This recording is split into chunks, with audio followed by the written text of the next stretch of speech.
Okay, let's try that again. Hello everyone. Oh yeah, no, I am actually echoing a lot from your end, Ben. I'm so sorry. No worries. If you could just give me a couple minutes, Yeah, I've got you to could. figure out how to pair these to my computer, and then I can. Yeah, you do that, and I'm gonna intro. I'm really sorry. All right, I will mute myself, and you can Cool. pretend I'm not here for just a minute. No worries. Thank you, Ben. But yes, hi everybody. Hello. Hang on. Okay. Yeah. Right. Hello. Welcome everybody to a very special stream today. We are celebrating 30 years of Wing Commander 3. We're feeling pretty old. Can you hear me okay? You should be able to, according to these readings that I have over here. Ben is going to be muted for a bit while he sorts stuff out. But yeah. Oh, I need to get the link for my article. Ow. Thank you for playing with Commander. Indeed, Boots, indeed. Okay. No, just gonna... Ow, thank you for the wonk.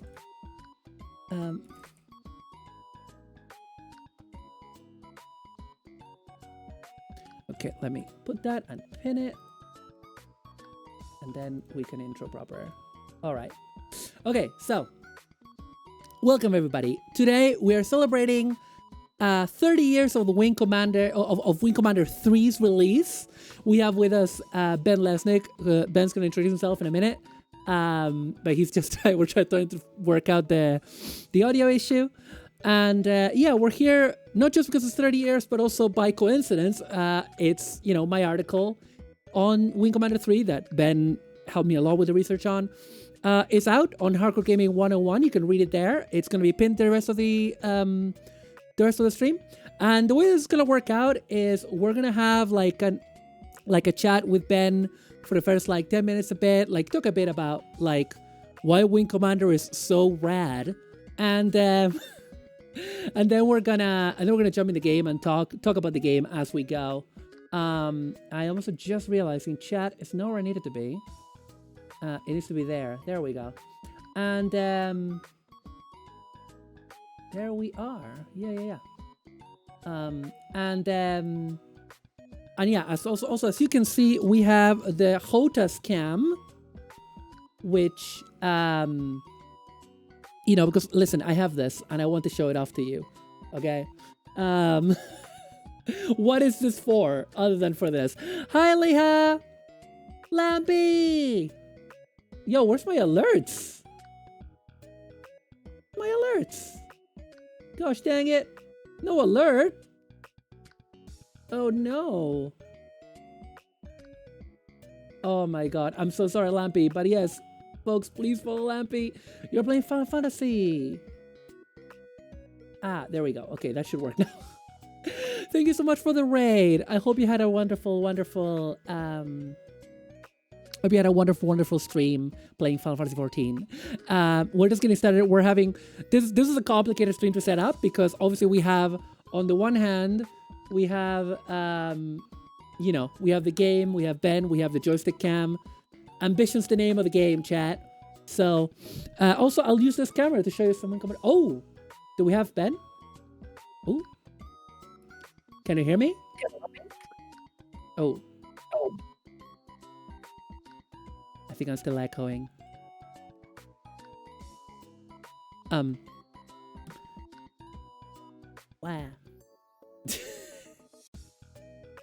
But yeah, so but you know, Lampy, thank you so much for the raid and for bringing our people over. Hi everybody, I'm Mara Malandra, Delinquent Punk Rock Riot Queen. We're having a wonderful retro stream with the inimitable Ben Lesnick. We're having some technical difficulties right now. Don't worry about it. We're gonna sort them out. And we're gonna just like yap about Wing Commander. Cause let me tell you, I fucking love Wing Commander, okay? Like I think it's over. Oh? Ben? Can you hear me?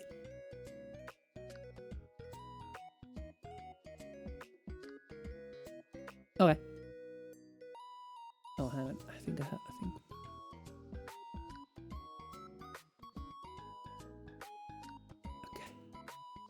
Sorry, chat. It'll be a minute.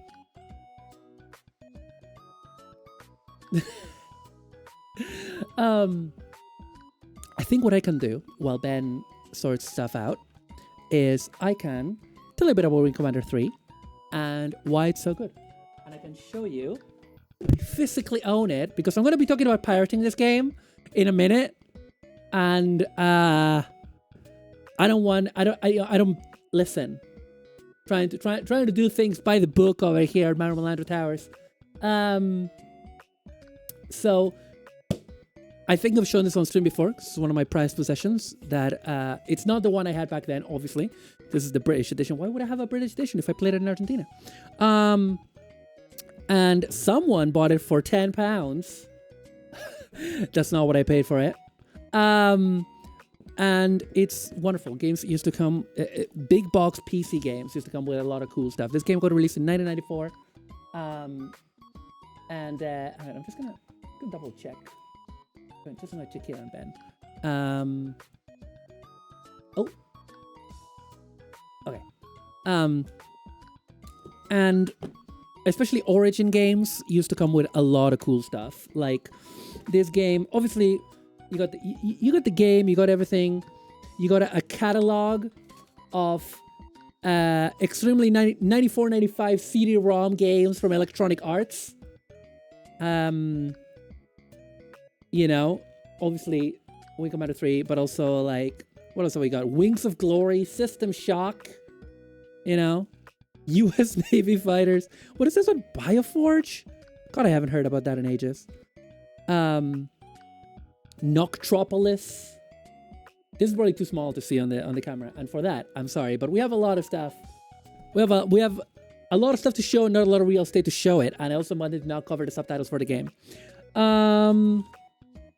But yeah, obviously it has the manual, but also it has this wonderful, wonderful big poster. I miss big PC game boxes with big manuals you could read through. Yeah.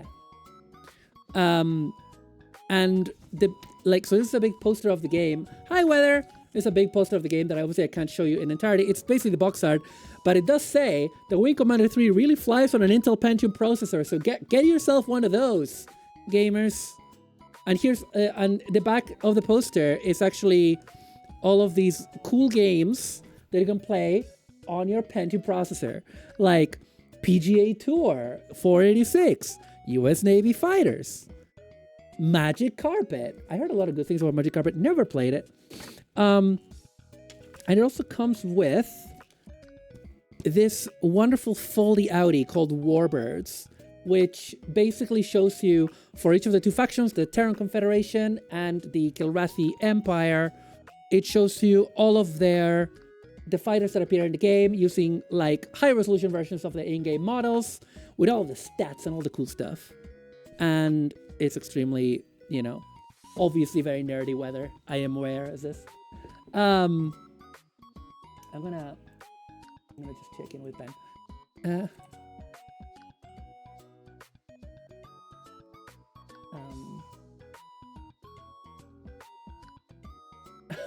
I really apologize, chat. This is my fault because we did set up early and I should have looked into this.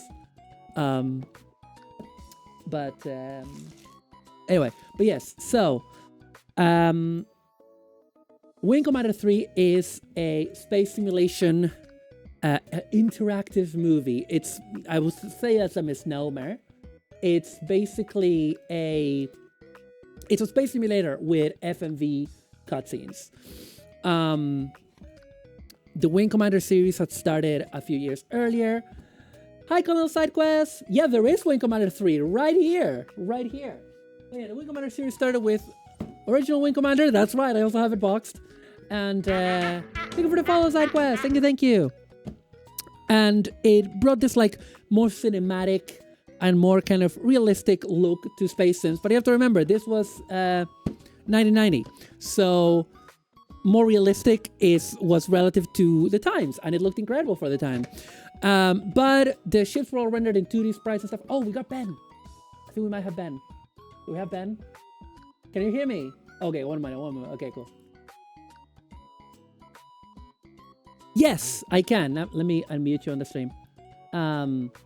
Okay, I think we're good.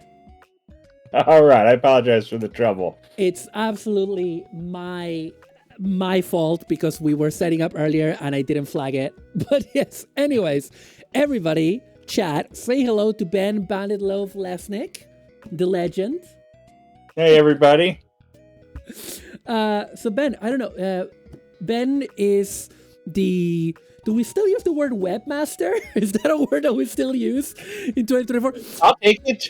Yeah, the webmaster and big brain behind the Wing Commander CIC, WCnews.com, and basically it's the repository for everything Wing Commander, still getting updated regularly to this day because the Wing Commander community is still active. There's still fan projects. We're still discovering stuff all these years later. We haven't had an official Wing Commander game since the Xbox 360.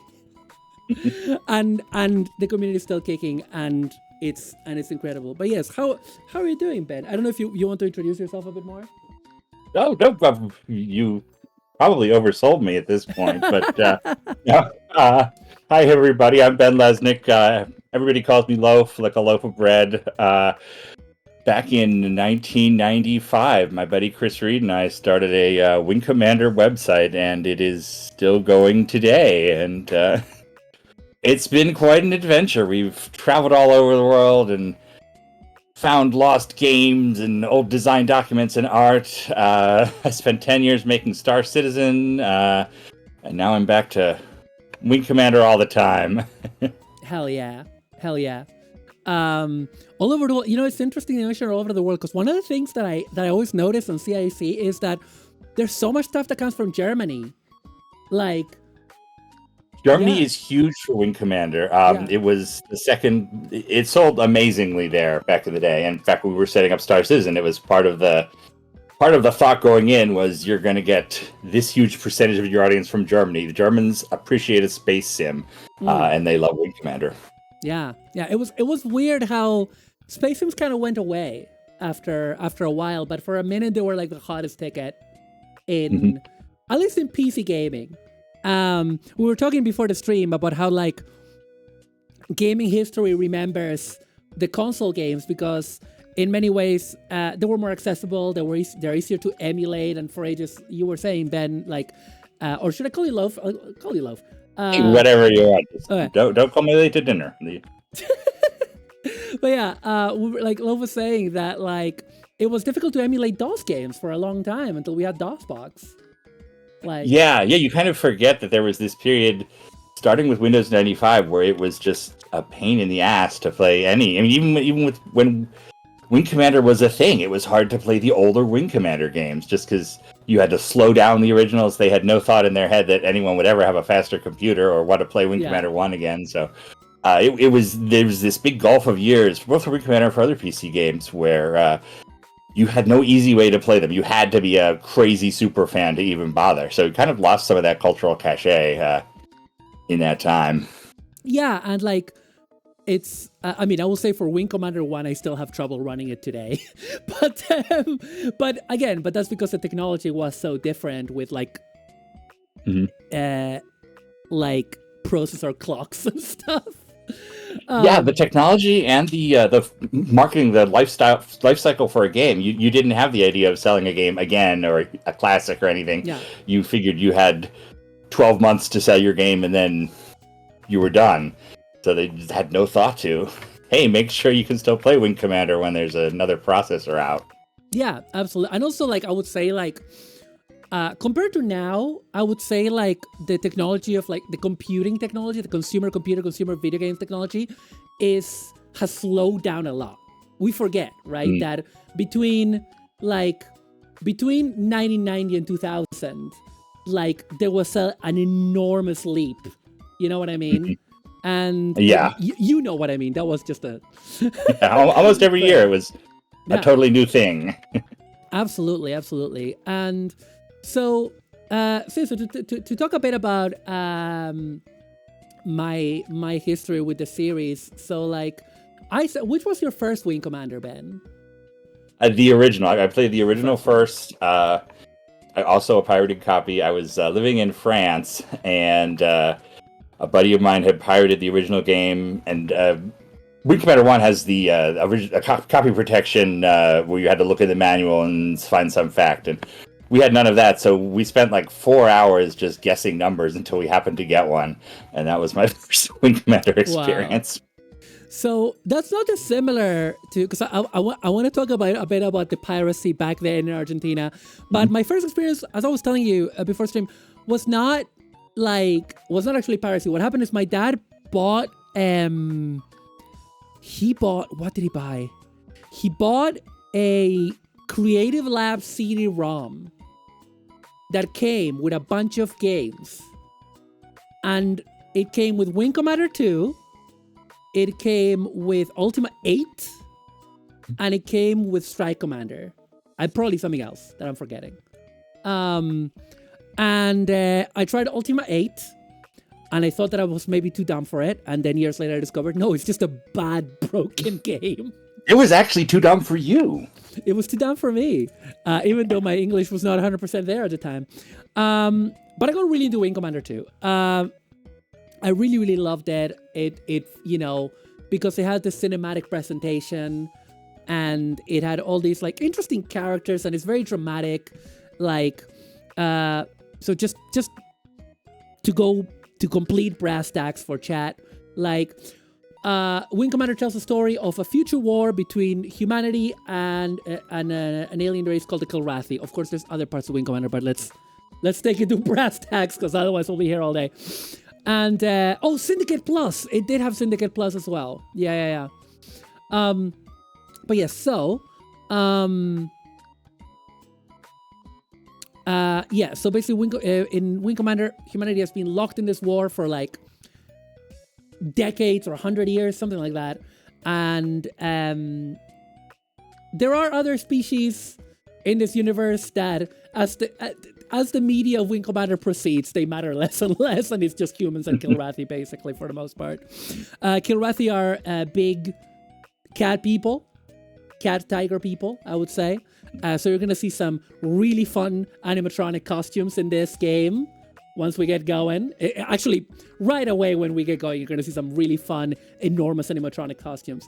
But yeah, so I started with Wing Commander 2, which has a like really cool cinematic story. You're a pilot who gets like framed for a crime you didn't commit, which is the destruction of your carrier, and then you get sent away for a decade, and then you don't look any older after a decade, and you kind of go back into the fray of the war against the Kilrathi. With the third game, which again I'm gonna show it again on my joystick cam down here, we get FMVs, which it was the style at the time. Wouldn't you say, Ben? and you hear FMV and you think, oh god, but Wing Commander 3 is both the exception to the rule and the one that made full motion video profitable. So it's responsible for a lot of problems, but it is itself pretty good. Yeah, because that's the thing. I feel like again, I was saying that I feel like I know what they did marketing wise. They were like Origin interactive movie because the concept was really hot at the time. But in a modern day, I think that undersells it. This is a space sim that has FMV cutscenes, I would say. Yeah. Like, it's not just an interactive movie, although there will be interactions. We will be interacting with the movie by choosing between one of two choices sometimes. But yeah, so Wing Commander 2 was my first one. And then I couldn't get Wing Commander 1 to run at the time even. And then I just found Wing Commander 3 like years later. Randomly, I found the pirated CD somewhere and I got them. Because the way that it worked in Argentina at the time is, maybe if you did something like buy yourself a CD-ROM drive, then you would, play games that legitimately came with it. But for the most part, you went to like tiny shops that were like in a gallery on the other side of town. There was a specific, by gallery, I mean, I don't really know what to call these in English. They're called galerías. It's basically when you have, let's say that you have a normal huge apartment building, big proper, imagine like a big proper apartment building. And in the ground floor, there would be like a shopping arcade. And that's what we call galleries. Hi, Shingo.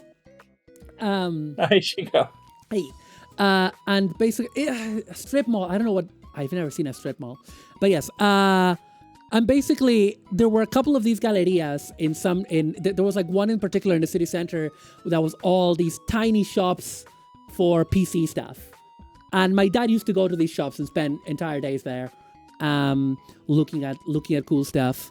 And then we would like, they would give you like a folder with like a list of names, and they would just like copy you the floppies or the CDs of the games that he wanted. You paid for them because, again, importing games would have been very expensive at the time for us.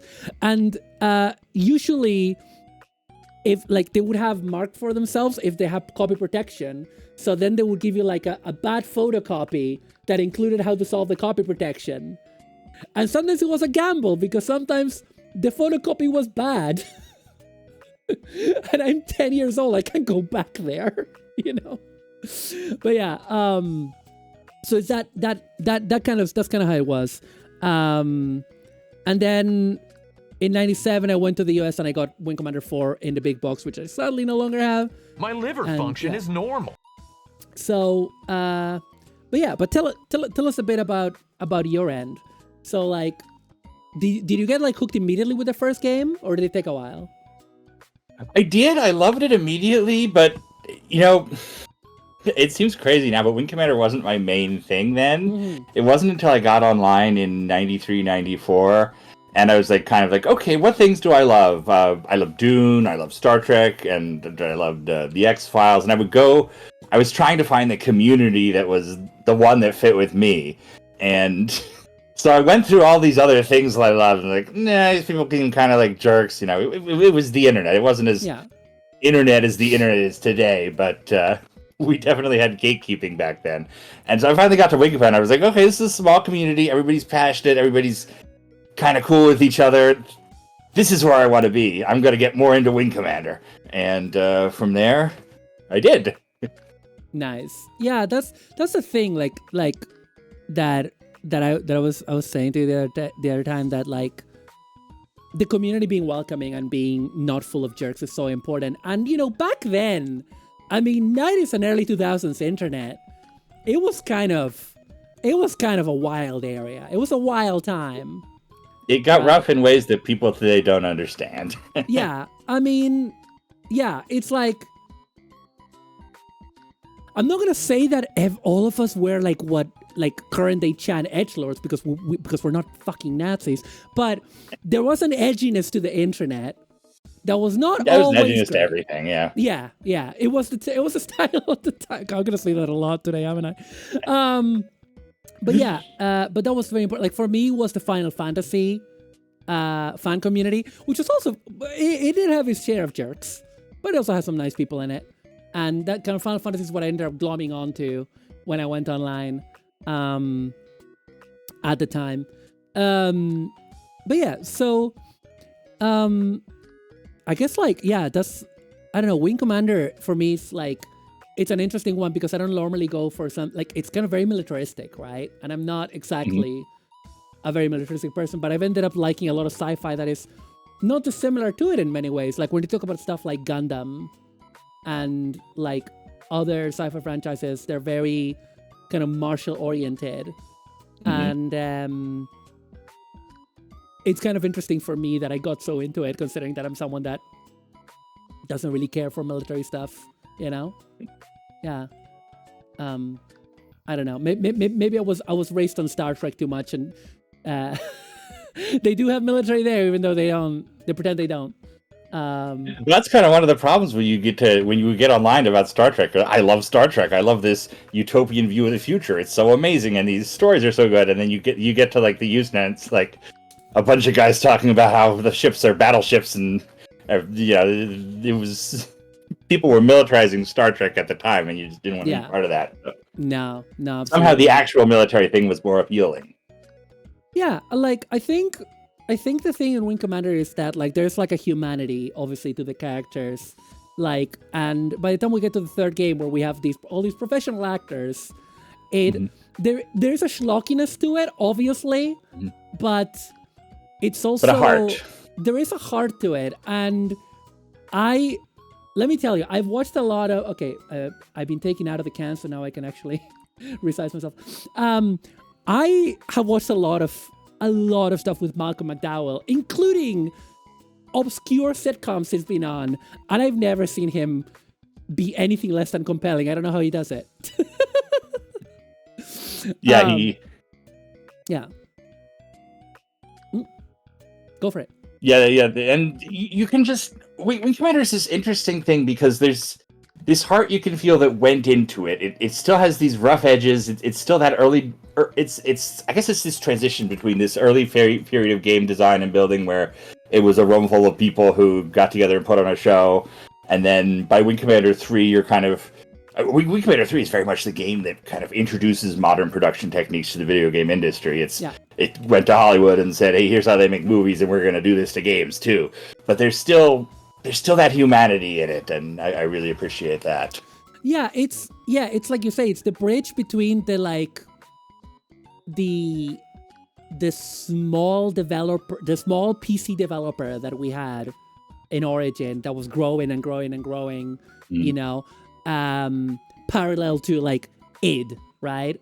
Because I've always considered Wing Commander 3 and Doom as separated brethren, personally, because I feel like they're both very important in their own ways and overlap chronologically a tiny bit. And geographically, you know, one is Dallas, the other is Austin. Those teams were right down the street from each other. Yeah. They loved each other's work. The guys, Romero got started at Origin, so there's a lot of connection to the culture. Yeah, exactly. And but that's why, like, one of the things that I've been saying to people, and people argue with me about this, I think Wing Commander 3 is, in my opinion, the first AAA game. And people are like, no, it's Final Fantasy VII because it cost this much money. Because, Final Fantasy VII cost like 10 times what Wing Commander 3 cost, right? Wow. And now, I love Final Fantasy VII. Otherwise, I wouldn't have just spent 100 goddamn hours playing Final Fantasy VII Rebirth.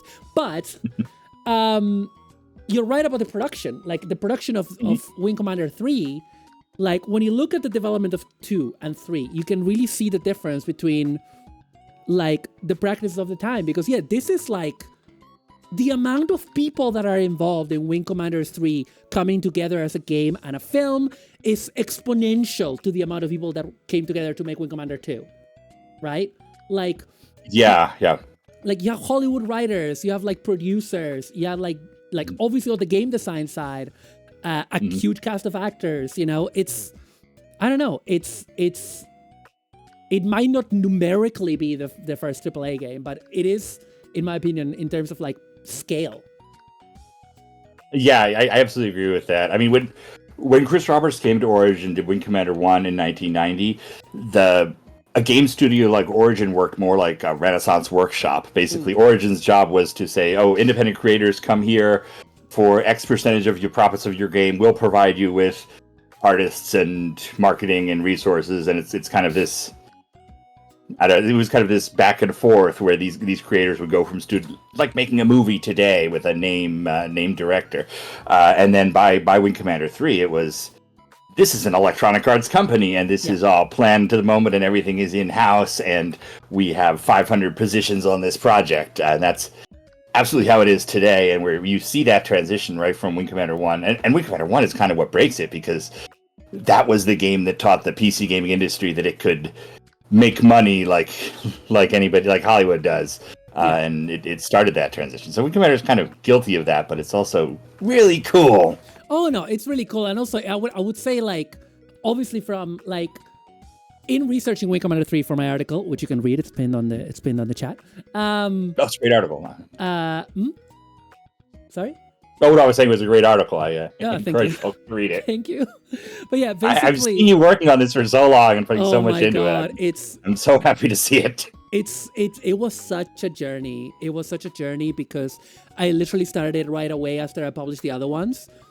And then COVID hit and a million things happened in my life, and I kept coming back to it. And it was I actually finished it on, like, I worked most of the final stretch of it, of actually putting it together, was done on stream because I do, like, co-working streams sometimes. I haven't done one in months, but that's another story.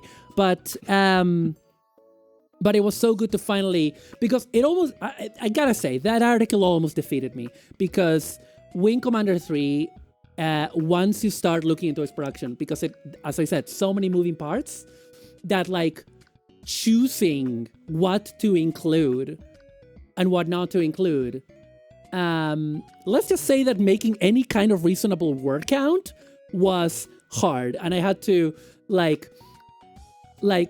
had to gently ask Kurt Kalata, editor-at-large of Hardcore Gaming 101. I was like, can I please make this longer? And, you know, Kurt is a total pleasure to work with. And he was like, yeah, no problem. It's totally cool. And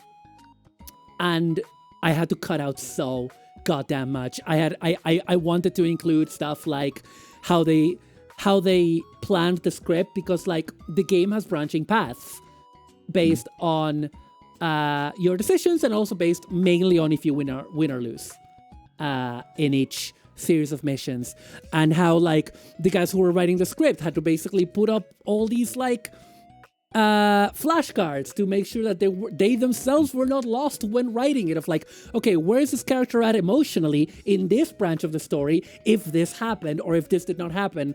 Because every time that they're shooting a scene for this, and correct me if I'm wrong, they're shooting a scene, they have a couple of actors, and they have to shoot the scene like with one option or the other option, and that's like completely different emotions for the actor. So maybe you do the thing that the other character likes, and it's a nice interaction, and you do something they dislike and they get angry, and the actor just have to film those two things, and maybe they're not filming it chronologically either. So for the actors, it was very confusing to at the time, because of the branching paths, not necessarily just because obviously films are shot out of order, obviously, but yeah, it was not the first game with branching story. I don't know what that was, but in part of my research, Ben has been trying to determine how many firsts did Wing Commander do, and it was impossible to find a lot of them. It's one of those things where it does so many practical firsts, but then you know, like everybody, Dune 2 is the first RTS. Like, no, technically something else is, but yeah. This is the one that impacted everybody else. And that's the same story with Wing 3. It wasn't the first full motion game. It wasn't the first one with interactive cutscenes. It wasn't the first big box collector's edition they put out, but it is the first one anyone heard of. It's the one that had the impact. Yeah, that's it. It's the one that had the impact. That's kind of like what, in comparing it to its contemporary Tokimeki Memorial, very different kind of game, but I had good reason to do it. Ow. Hi, Tommy.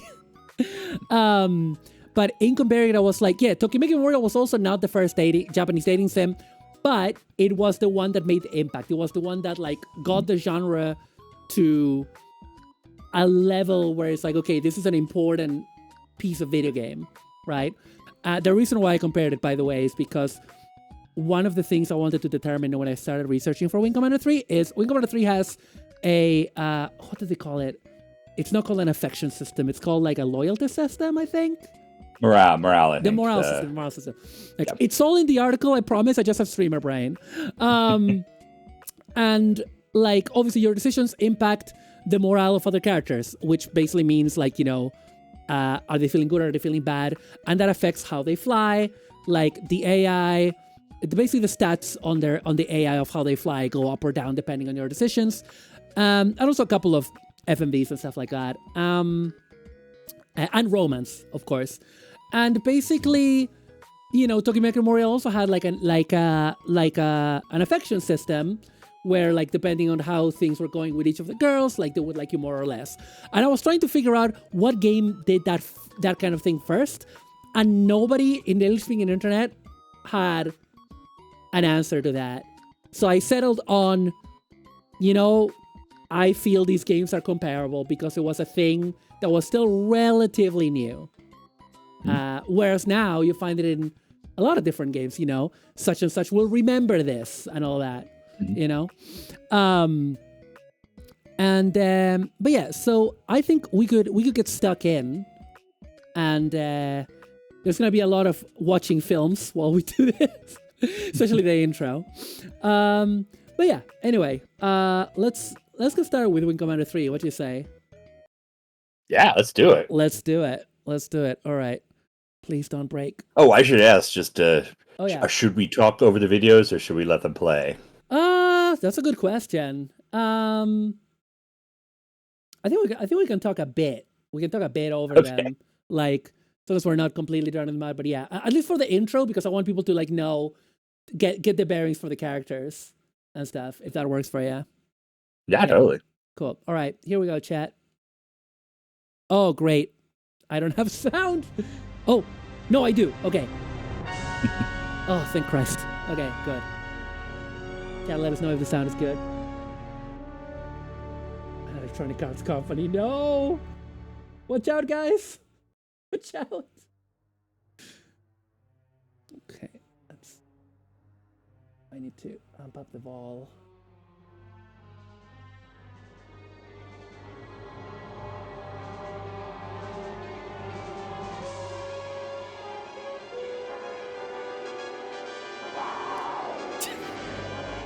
I've always loved that, that like meow. Origin had a very specific design philosophy for their games at this time, where they put something like 40% of the budget into the first hour of the game, and so you have these spectacular intros and all these sequences at the very start that grab you in, and it's very intentional. Yeah, like, because I was so young when I played Wing Commander 2, I remember replaying the intro a lot because I liked it. Also because my English was not 100% there. I see AJ Dodge Star in chat said it was EA before the dark times, before the microtransactions, and unfortunately, Wing Commander actually helped popularize DLC. The original Wing Commander had mission discs afterwards that were incredibly popular. But I will say that's different in my opinion. Like, it's no horse armor, that's for sure. It's no horse armor. Like, now we are deep in the Fortnite era, right now. Hi Mufasa, but yes, this is Kilra, homeworld of the Kilrathi. Who are totally distinct from the Klingons. Legally distinct from the Klingons. Bit more furry. We don't talk about that part. We don't talk about that fact. We just enjoy it. Also legally distinct from the ones from, like, what is it, Larry Niven? Oh, the Zinti, yeah. Yeah, legally distinct, chat. Legally distinct. There they are. The enemy has Oh, sorry for lack of subtitles. our empire. A puny contingent of their soldiers has been captured here on Kilra. I will turn the subtitles on as soon as the actual game starts, because this just gives you the intro. You don't have a menu before this. This incursion was an act of Hadn't quite figured out accessibility back then either. Yeah. Now feel about knowing that they are beaten. They have failed their race utterly. There will be no interrogation. Do what you will with them. Disintegration. That throne is one of the only physical sets in the game. Almost everything is green screen in this one. I was gonna say, yeah, it's and it's a nice prop. It's very big. But maggots. Like, I don't think people realize how tall the Kilrathi are. Yeah, they keep them there. They're like 7 feet tall here. Yeah, because it's like, they're big, guys. They're very tall. One of them is worthy of being Well, we'll get an idea in the next scene. the one they call Or two scenes from now. Yeah.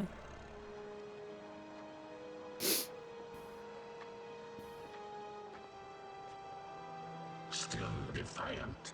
Dare not terror.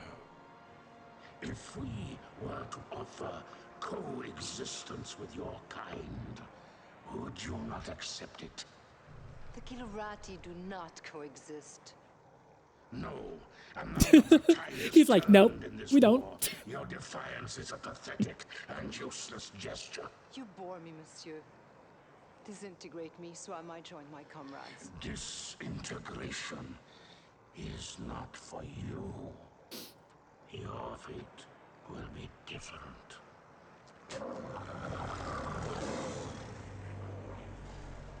The human cannot appreciate the honor that I am about to bestow her. She is not only a great warrior, but her lair mate is the heart of the tiger. Title drop.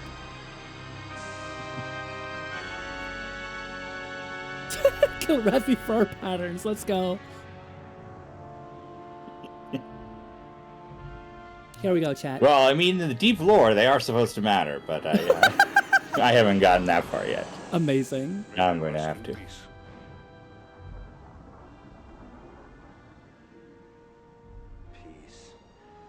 Have we ever known anything like that, Paladin? Not for a long time, laddie. First the tiger's claw, now this. Enough. You are not to blame for either. Some would disagree. Beep. This is Colonel Christopher Blair. Report to Admiral Tallwin. The wreckage of the Concordia has been located on Vespus off the Mistral coast. Evaluation. Total loss. You can't live your life for the approval of one man.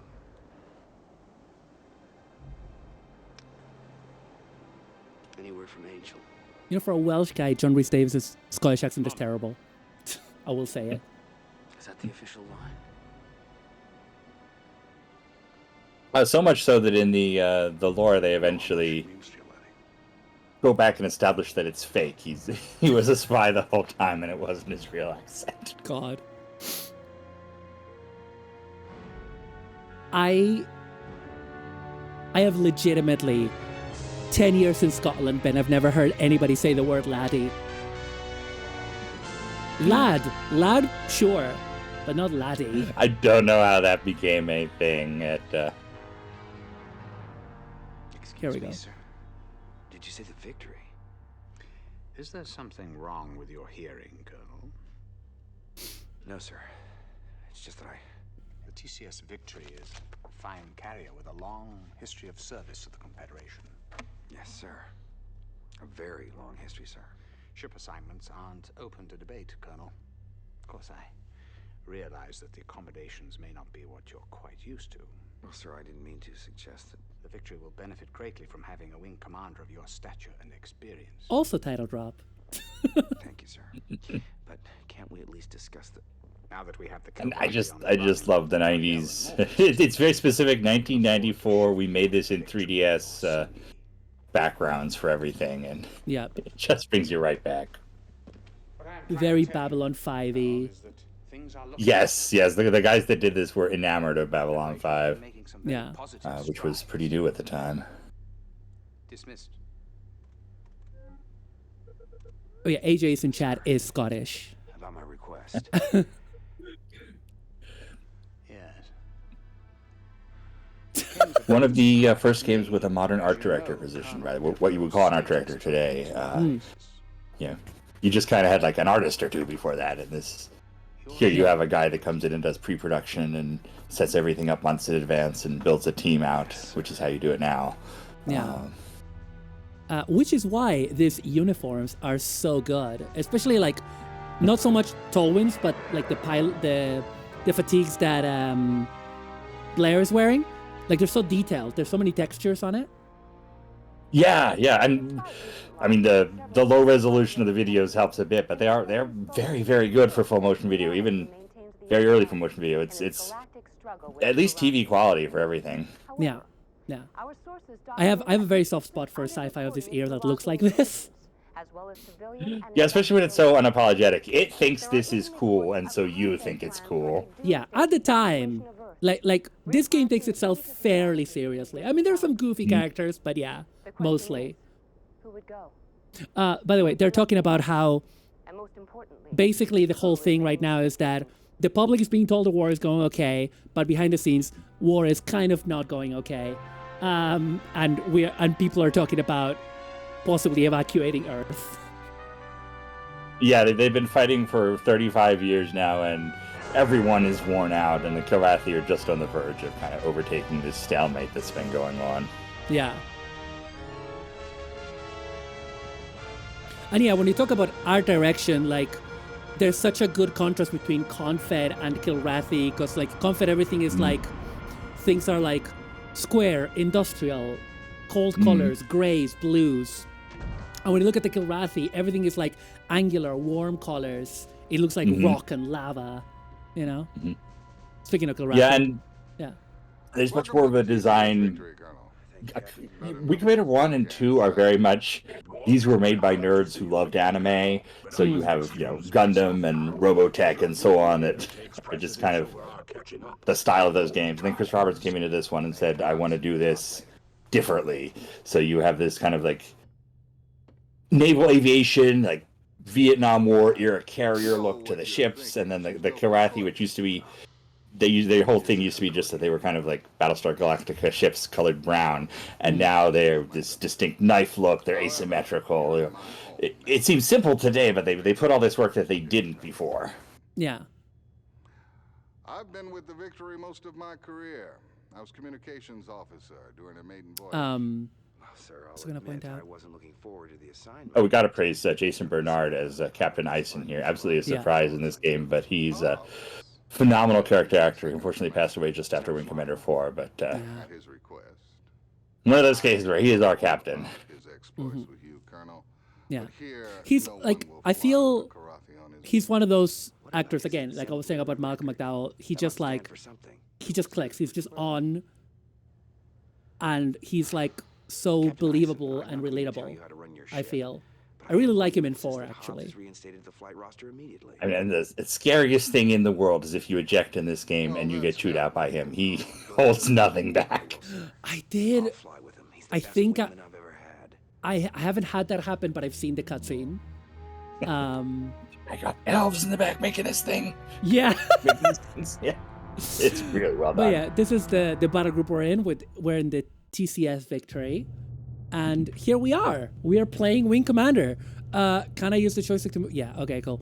But yeah, so basically we're gonna go, oh, hang on.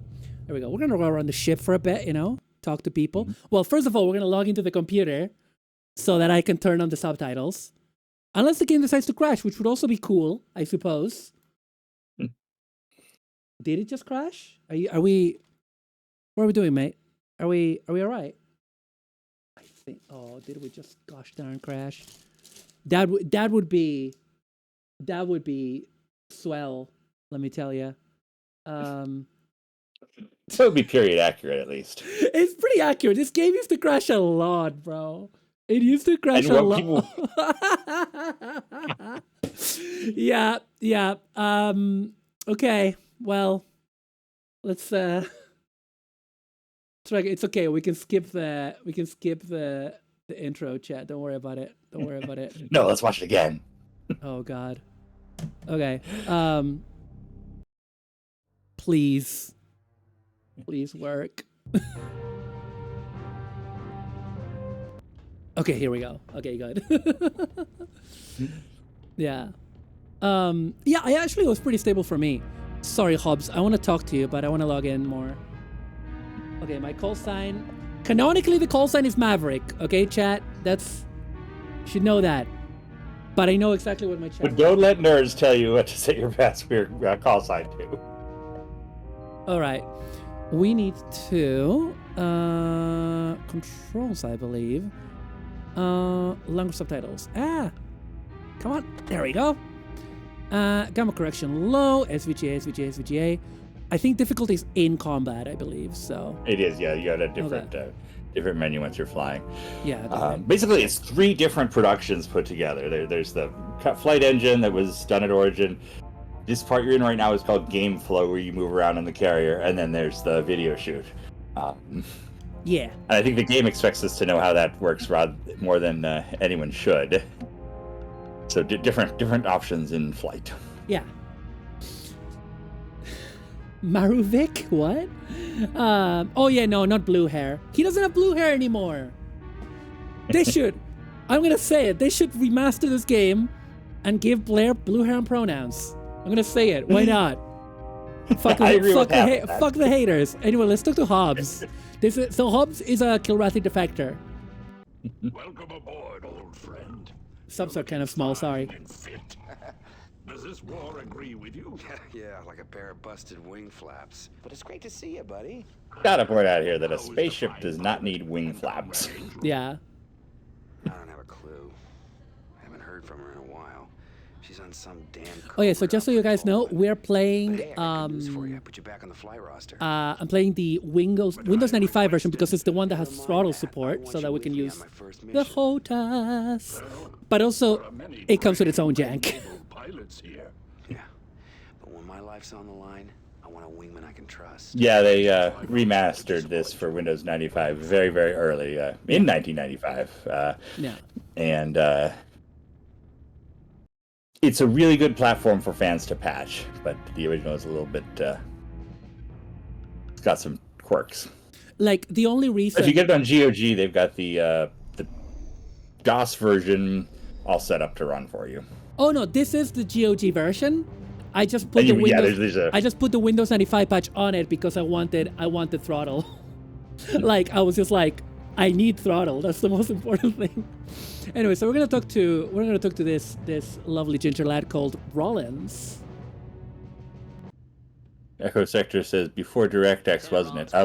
The Windows 95 version was DirectX. It was very, very early DirectX. In fact, if you go to install Kilrathi Saga, naturally, it will tell you anyway that it's installing DirectX 2 because it was such a new thing. There was no thought that you would have that already. Yeah, well, you haven't been monitoring transmissions like I have. If you did, you would jump sector in a nano. So yeah, so to catch folks up, this guy is the comms officer, and it's like, oh, you know, the comms, oh, they do be scary. This guy's alone. And we have our options. Yeah, he's our 90s conspiracy theory style guy. Yeah. Play along with him. So yeah. So this is our first choice, chat. I'm a bit of a people pleaser, and I can be in this game. Too. I can never. Because the thing is, like, he's a loon, but he's correct as well. But let's play along. Are you saying Command's hiding something from us?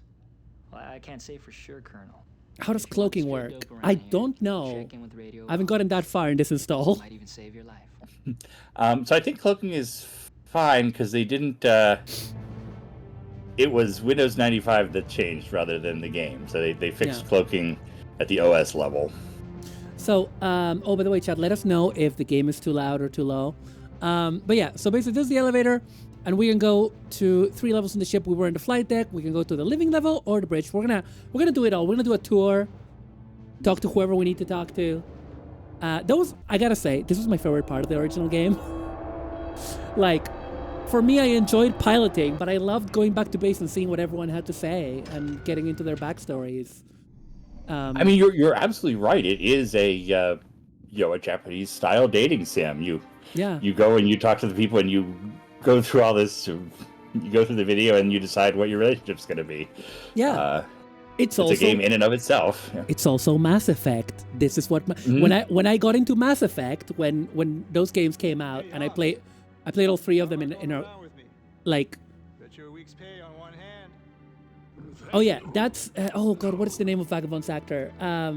He's very famous now, very young there. He's in The Expanse, and I can't remember his name. Francois Chow, that's his name.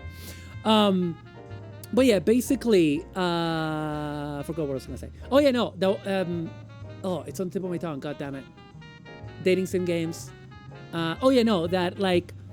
When I was playing Mass Effect, when I got into those games and I played like all 3 of them in a row, basically, I was like, why does this feel so familiar that I'm doing a mission and then coming back to the ship to see how everyone feels and make dialogue choices? I'm like, because it's Wing Commander.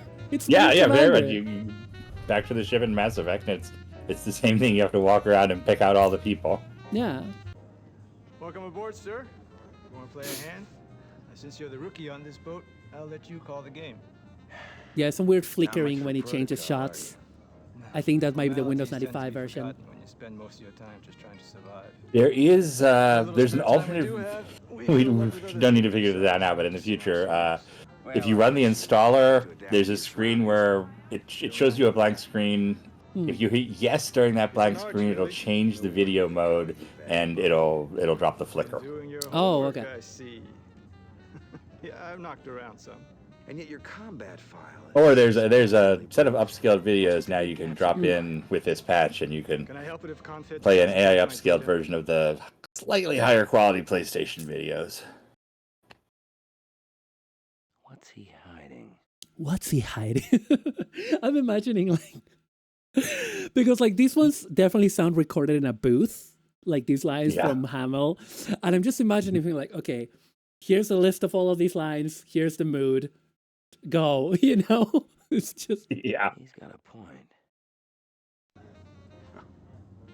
Sometimes Hamill does such in Ring 3 and 4 for these like inner monologue lines. He does such a very specific thing with them. Yeah, but they sound so studio, don't they? Because they're so clean. Yeah, they're so perfectly That's Mark clean. Hamill emoting. Yeah.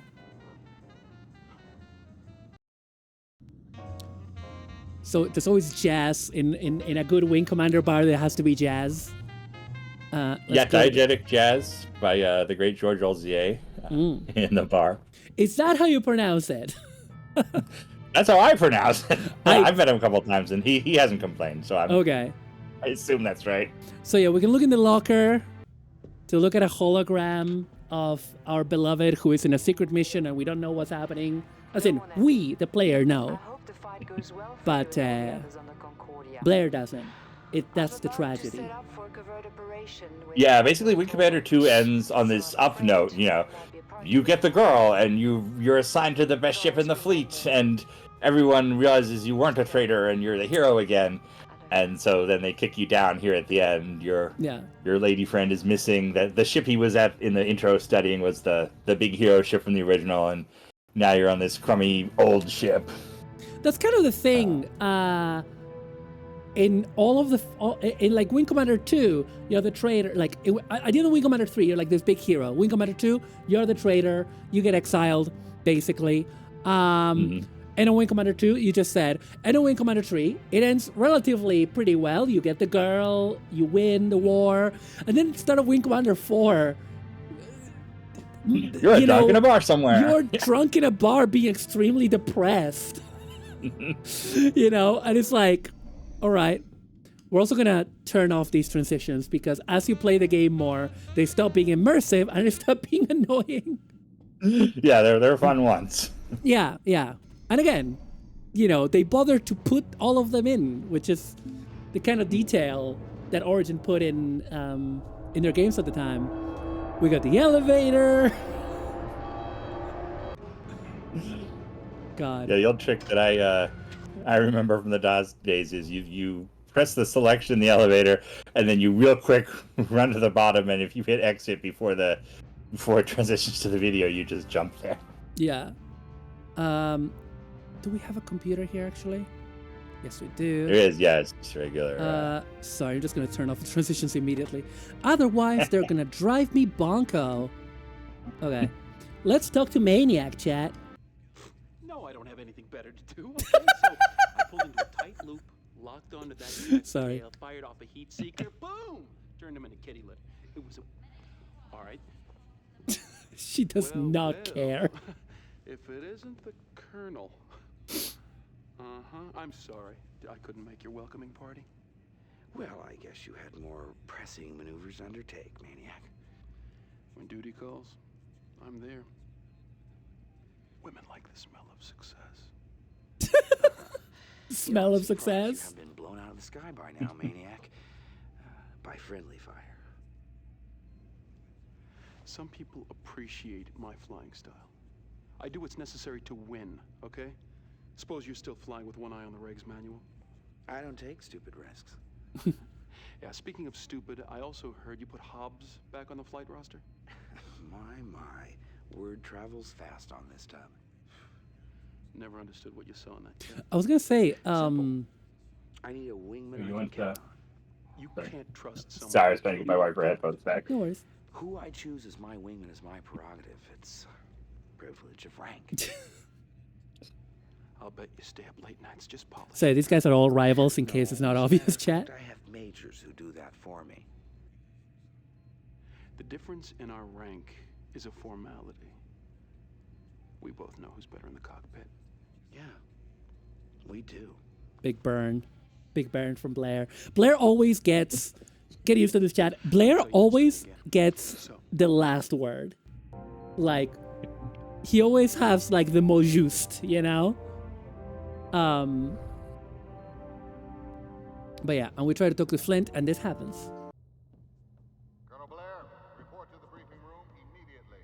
Colonel Blair, report to the briefing room. There's also an aspect of the interactive movie that folks don't really appreciate so much is that not having a conversation is sometimes also a choice.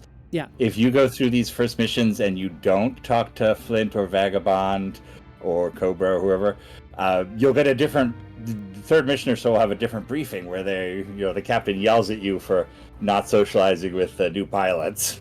Yeah, that's something that I only discovered. Do you know, I only discovered that recently when I was working on, like, when I was on the last page of this article and I was taking the screenshots and I was just playing like the missions really, really, really quickly, and I was just going through the motions. And like, I guess like to test the FMVs, I had talked to Maniac and Hobbs, who are characters from previous games, chat. Just saying this for chat. And then yeah, Eisen is like, oh, you just want to hang out with your old, you just want to go with your old buddies, and you're insulting the pilots of this ship, and he gets really mad. And I had never seen it. Yeah, there's a bunch of spots like that throughout the game that nobody noticed. And in fact, I saw a post-mortem from Chris recently where he says, yeah, this worked great, but nobody cared, and it was twice as much work, so we're dropping that in the future. It's the kind of thing that you see, you know, the only recent game that I've seen that has a lot of this stuff is Baldur's Gate 3. Like, Baldur's Gate 3, I haven't played it yet. My girlfriend's obsessed with it. And I read a lot about it and about how much content it has, so many, like, you know, mini micro choices that people haven't seen, you know, and it's not quite to that level, but it's kind of like that. But yeah, I think it's time for some actual space flight finally. Come in, Colonel. They're getting there. Trying to put that reputation of yours to the test. Yeah. Combat intelligence tells us that the Karathi presence is growing here in the Orsini system. You and your wingman are to fly routine patrol of these 3 zones, sweep the area of any hostiles you may encounter. Understood? Completely, sir. All right. So, And as the series goes on, for Wing 4, they have a much more subtle look to it. They do physical sets. The UI is less garish, but there's something just special about this particular point where it's dismissed. Wing 3 just has a special sense to it. Yeah, it's the CG backgrounds. The CG backgrounds are like really well designed and really kind of ambitious in a way, because like they look a certain way that you could do with real sets. But when they do real sets for 4, they look really good. Don't get me wrong. They're pretty good sets, but they're kind of smaller than you would think. I think the biggest set is that I remember was the Bridge of the Intrepid. Yeah, and they just have this. They feel like a good Star Trek set of the era, which is great. But this feels like something you've never seen before. Yeah, absolutely. So, you know, this is like when you move the cursor, it like changes to indicate what you're doing, like activate the terminal, or in this case, talk to Rachel. Let's talk to Rachel. Chief Tech Rachel Coriolis, welcome to the Victory, Colonel. Heard you're flying with Hobbs on this one. You got a problem with that, Chief? No, sir, not at all. I think it's about time. That cat's one hell of a pilot. Here she is, one Hellcat 5. She's prepped, primed, loaded, locked, and ready to kick some ass. Thanks. What about ordnance? It's all taken care of. The captain downloads the mission specs to me. I dope out the weapons requirements, so you're set to go. Oh yeah? In the future, Colonel, you have the option of choosing your own weapons. Or you can trust my judgment and fly with my default loadout. I promise, Colonel, never to disappoint. Honestly, if I could, I would. If I could, I would. Sadly, I didn't make this avatar. It was made by an artist. But generally here we can pick our loadout and even our fighter. But this mission, we just have the default. And let's just go. Let's just fly. Also, the more realistic pilot suits that actually look like pilot suits. Oh, yeah. Because that's the thing, like, the look in this, I mean, yeah, it is a bit schlocky and there's a pulpiness to it, but Wing Commander 1 and 2 were proper old school pulp. They look like something out of, like, 70s, like... Yeah. 70s science fiction novel covers, whereas this is, like, much more modern. Yeah, Wing 1 and 2 very much borrow liberally from anything. You know, the hero ship is there's the Firefox is in there, the Gunstar is one of the ships, the Cylon Raider, it's kind of a mishmash of everything these nerds happen to love at the time. And then by here, they're like, okay, let's do our own universe. Oh, what was the... Oh, but you know what? That reminded me that I actually have over here. Get it down. One of the helmets. Oh, wow. Yeah, this is one of the Wing 3 helmet props. This is amazing. The one for the extra without the name. And you can see it's actually just a reflex helmet, like a open-faced motorcycle, like reflex helmet with a custom piece glued on the front. Wow. Oh, that's so cool, man. I'm trying to remember how to do the options menu in flight. Control O or Alt O is one of those two. Control O, Alt O. Oh, sorry. That's on a different computer. You know what? Heck it. There we go. All right. Sorry. Ignore my clumsiness. There we go. Okay. So, control, I think I need to put Thrustmaster, actually. Oh, okay, no, yeah, so sure, joystick works if you want. We're gonna do, listen, Chad, we're gonna do Rookie, okay? We're here for a good time, not a long time. No judgment there. Exactly. Yeah, it doesn't want to go Thrustmaster. That's all good. That's fine, I guess. Okay. I mean, the thrust is working, so... Okay, I think what happens is, at the time, what Thrustmaster meant was a regular 2-axis joystick with thrustware installed, and thrustware handled the throttle. But by the time you get to Windows, it's all done by Windows. So the regular settings should be your Thrustmaster now. Trying to remember how you change guns on that. G will change guns. Thank you.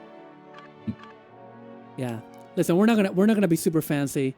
I was saying to Ben before stream, I could have spent ages setting all of these up, or we could have had a stream on time. Anyway, here we go. So we need to fly to the nav points and destroy Kilrathi. Here we go. Oh, I am wondering if I should... Oh yeah, we need to tell Hobbs to break an attack. I might need to do something about that. This is kind of the core gameplay loop of Wing Commander. You order your wingmen around, and then you dogfight and go from point to point. This is the first one in the main series that was in 3D like this. Wing Commander 1 and 2 were flat, basically a 3D world, but the actual ship graphics were bitmaps that would turn and rotate, which was kind of like an impressive technical solution at the time, because you could either do a 3D game that had no textures. But after Wing Commander 1, Chris Roberts did a game called Strike Commander and developed basically 3D, which was basically introduced low poly texturing to PC gaming. A guy named Paul Steed, who would go on to be famous for like Quake games at id, was kind of the man behind this technology, and it was something. If you ever played like X-Wing or TIE Fighter, the original versions of X-Wing or TIE Fighter, the ships are a sphere with squares next to it. Yeah. And this was the first time that you could really do. Oh, there's little windows and scorch marks and texture mapping. Yeah, texture mapping. Yeah. Which Origin had kind of pioneered in the space with Strike Commander. Absolutely, yeah. But yeah, I am missing so many controls in this, and I might need to do something about that flickering. But we need to call the carrier to tell them to ask for permission to land. Need clearance, TCS Victory. Excellent work, Colonel. I can see now that your reputation is well deserved. You cleared for landing, Colonel. and we land, and I do it automatically because why not? What is happening with that flickering? Some interesting stuff happening over there. If you let Hobbs I'm not seeing the flickering here. No, there was like a resolution. Weird resolution thing. I wonder if it's because it's the fan patch that up-reses the game a bit, and then it's going back to the low-res videos. Could be. Pretty slick flying, sir. Thanks, Chief. So yeah, Rachel basically tells you how well your mission went. So this is like that because like nowadays like the word immersion is thrown around a lot, but this is one of the things I was trying to be immersive. You don't get a scorecard. You get a character coming along and telling you, hey, you did pretty well, or hey, that was shite. What was that? You know?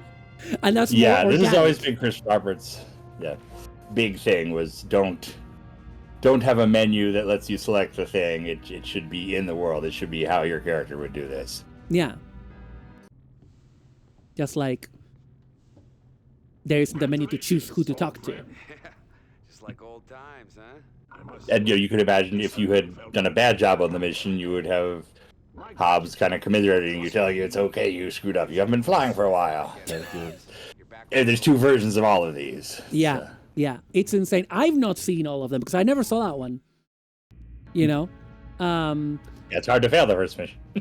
It is, especially in this easy mode. I might actually put it back to normal because those targets popped real quick. Here we got another one of our new pilots, Vaquero.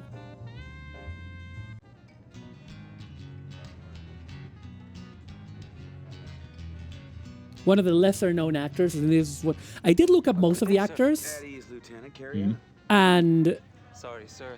It's Vaquero. I think him and Cobra are the ones that like they just stop having credits very early on. I think Cobra had like the actor for Cobra had a couple of credits after this and then nothing. Yeah, and I've actually been looking for her lately because I'm really curious what became of her. She's a fantastic actress, and she just disappears maybe a year after this. I can't find reference to her anywhere. And before this, she had like a album. She was on Broadway or near Broadway. She was on one of those daytime soaps for a year. And she just vanishes, and nobody seems to remember her. So I'm really curious. I do remember. I might be misremembering this, but I do remember her having a very common name, maybe, which made her hard to Google. Yeah, there were a couple of different similar people, but none of them were her. No. No. Also, hi, Liar Wolf. It is One right. Commander time. Yeah, I do hope that she's all right. Maybe she's retired from acting. You know, I think life happens. But no, hi, Liar Wolf. It is One Commander time. We're playing Wing Commander 3. Sounds good to me. It's a nice dream, Vaquero. Hang on to it. Vaquero is the young dreamer. You know, all the characters in this are very archetypal in a very fun way. Yeah, and that's kind of always been a standard of the series. You know, for the first game, it's a bunch of different international pilots that represent all different places on the Earth. I would say like it's a bit more nuanced in the second one because like at least for a significant part of the campaign of Wing Commander 2, while the characters all have their own differences and some of them come from different like cultures and stuff, they're usually united in disliking you. So generally what you get is hostility.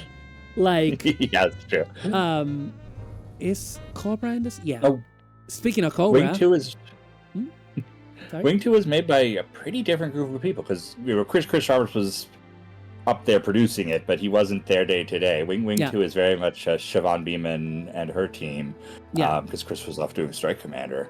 I've spoken when I was writing the part of Wing Commander 2. I actually got a bit of help from Siobhan. Like I DM'd with her at the time. That's fantastic. And yeah, she gave me just like a little bits of info, and that's why it's kind of very different. That's like for me, my favorite part of this universe is kind of what's around Wing Commander 2, Freedom Flight, which I think I've praised in your presence before because I love Freedom Flight. Freedom Flight is one of the novels. I have the novel for Wing Commander 3 here, by the way, chat. Here it is, Wing Commander 3, Heart of the Tiger. From Wing Commander 3, the new release. It's brand new, chat. 30 years ago. this is this the British edition? I don't even know if there is a British edition. Thrift Books. But yeah, basically, Freedom Flight was a novel that connected Wing Commander 1 and 2, essentially, in short. It tells the backstory of Hobbs, actually, and how he defects, and a bunch of other stuff. But it's really pulpy and fun, and I really enjoyed it. And then I went to read some of the other books, and they're like drier military sci-fi, and I'm like, oh no. So I love the pulpy stuff, you know? Yeah, Freedom Flight and Wing Commander 2 and Secret Missions 2, I think it's important that they're written by a woman. They have a totally different feel, because then the book series and the book games all get taken over by... the book series goes to Bill Forstchen, who's this conservative college professor, and he writes World War II fantasy cloaked in space sim stuff. And it's fun. It's endearing. I love that stuff, but it doesn't have that same heart to it, that humanity. You know, you go to Wing 2 and those Freedom Flight, and you care about the people and what they're doing and what they're feeling rather than what's happening in the space war. And it's cool that we get to see both of those takes on the same idea.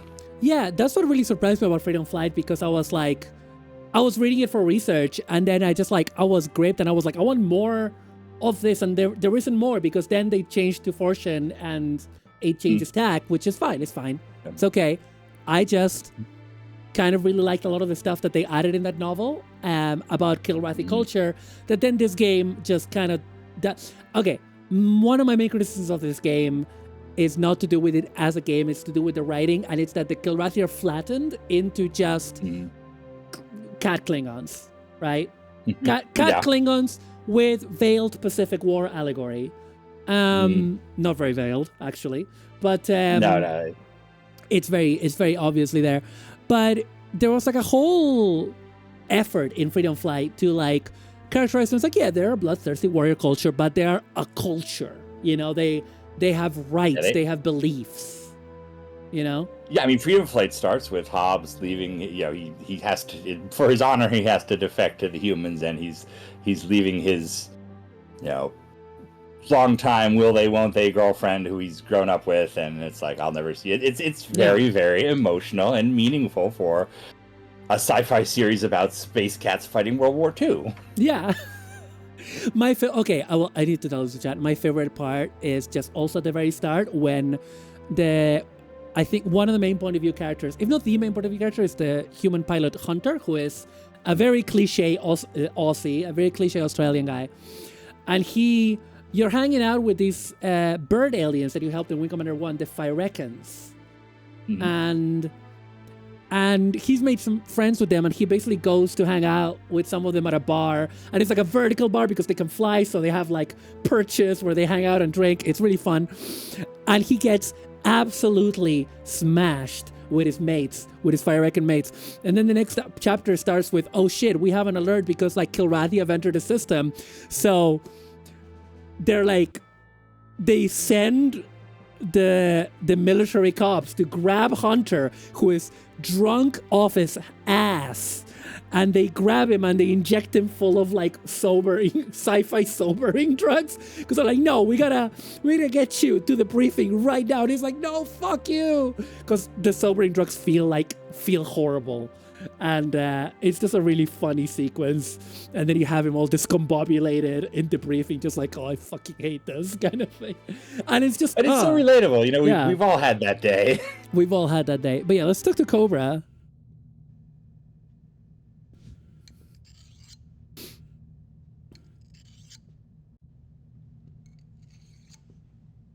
It's time we talk, Lieutenant. Ain't much to talk about, sir. You've flown with it, and you both got the job done. If you're referring to Hobbs... I can't fly with him, sir. If you stay on this ship, you'll have to sooner or later. Don't put me in a position of having to defend him. I won't do it. Why? Let's just say I'm hardwired that way, and nothing you do is gonna change that. Look, I'll try and keep you two separate on offensive assignments. I'm not asking for special favors. We need every good pilot we've got, and just so you know, I'd trust Hobbs with my life. That's your choice. Yeah. Yeah, it's, you know, while Cobra has her trauma, it's not unreasonable like in a way, because like when you learn what she's been through, it's she was you find out she was in a prison camp and tortured by the Kilrathi. And the whole thing, I think you can even see without spoiling it right now, where we're all these conversations are setting us up for this idea that our character is this noble. Today you call him woke. He realizes that you shouldn't be space racist against the Kilrathi. The Kilrathi are this stand-in, and all these people are all bad because they hate Hobbs. They hate the Kilrathi, and you're different. You've learned something, and it plays with that for the entire game. Yeah, and goes in kind of an unexpected place. Yeah. But it's very much like, oh, if you hate Worf, you're one of the bad guys on Star Trek, and the good guys all know that he's a good guy, and they take that and they twist that. Yeah, which again, it is interesting dramatically, but I also think that it kind of flattens things. It has some big problems at the end, especially. Yeah. So now we actually get the choice. So let's choose Vagabond. Let's choose Vagabond. Yeah, if you had not talked to Vagabond in the bar, he wouldn't be there now. So that whole thing is dynamic. Good luck. Yeah. It's nice that the pilots leave empty seats for people who will eventually join the story, though. Yeah, and it's also nice that the pilots that you can choose from are the ones that are all in the front. Yeah. What is she? Oh, I forgot talking to the word. So yeah, so this is the more standard pre-mission select. So we start off with the Hellcat, which is the good all-around fighter. The standard. We got the Thunderbolt, which is a bomber, and it has a single torpedo, and it has stronger guns and a turret. And the Arrow, which is a super light fighter. It's basically the A-wing, isn't it? It's the A-wing. Literally, essentially. But and it's also like really nice and fast and maneuverable. But let's keep going with the Hellcat. I'm happy with that.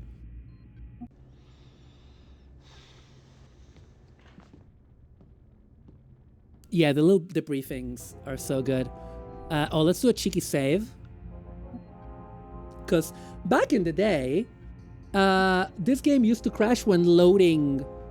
Like the big crash point was when it was loading for the flight. Was that like the screen that shows up all of the stuff that the text, yeah, which barely shows up here. When it came out, if you were playing on a 486, it was 3 to 7 minutes at that screen to take off. Yeah. It's incredible seeing this today in Windows 95 or DOS because it just whips past and then you're flying. But it was time to have a snack then. I think the first couple of months that I played this game, my computer was because my computer was always like a hand-me-down from my dad. He just upgraded it with whatever he didn't need anymore, and I had a 486 when I started playing this game, so it did take forever. And then, as you just saw, or didn't, the screen just went away. Too fast to see. Yeah, in half you got a like second. 2 frames of it. Anyway, we can take off automatically as well. Just show it off, so you can see the ship interior. The learning skill would yell Mitchell. What? That is if you have the cheat activated. If you run the command line cheat when you're taking off, there's a sound clip from Mr. Science Theater 3000, which was huge at the time. Wow. Where it's the bots going, Mitchell! Mufasa's terrorizing himself a little bit. Right. So we're just clearing the nav points. We got company. I think there is a shortcut for this, but break and attack. Actually, I'm gonna bring the skill level 1 notch because they're actually being too easy, and it's actually. I feel like I destroy them before you can get into a proper dogfight, you know? Yeah, Rookie is very, very easy. Hey guys. Okay, here we go. There they are. I always love the effect of the shields. Can I do? Yeah. Okay, missiles with this button. Good. And boom. Sweet. And the dynamic music. I never cheated. Don't know what you're talking about. Yeah. I never cheated. I've never cheated or pirated. or anything.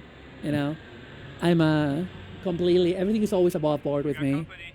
We got company, so break and attack, Ninfrando. Break and attack. Here we go. Yeah, I remember being a teenager and having that mindset. Like, how dare you steal Wing Commander? I would never do that. And then today, it's like, oh, pirates have actually preserved massive amounts of this history. Yeah. They're good guys. They're the good guys. Essentially. Mission objectives accomplished. I mean, mission objectives accomplished, but there's still a transport there. So, you know. Bam. I don't think I have anything mapped for the afterburner, but it's fine. Ow. Thank you, Boots. We're just gonna missile this guy. It's not gonna take a lot. It's just a transport after all.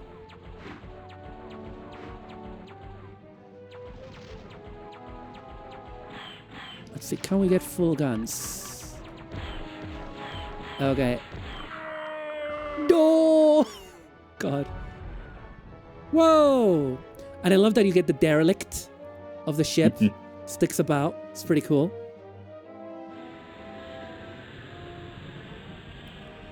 Yeah, I definitely killed myself more than once studying those up close in the fighter and running into them. I always loved the victory music. Obviously, different music if you win and if you lose. Mm-hmm. And the little. I always thought the little FMV for neat clearance is like it's like a little reward, you know. Mm-hmm.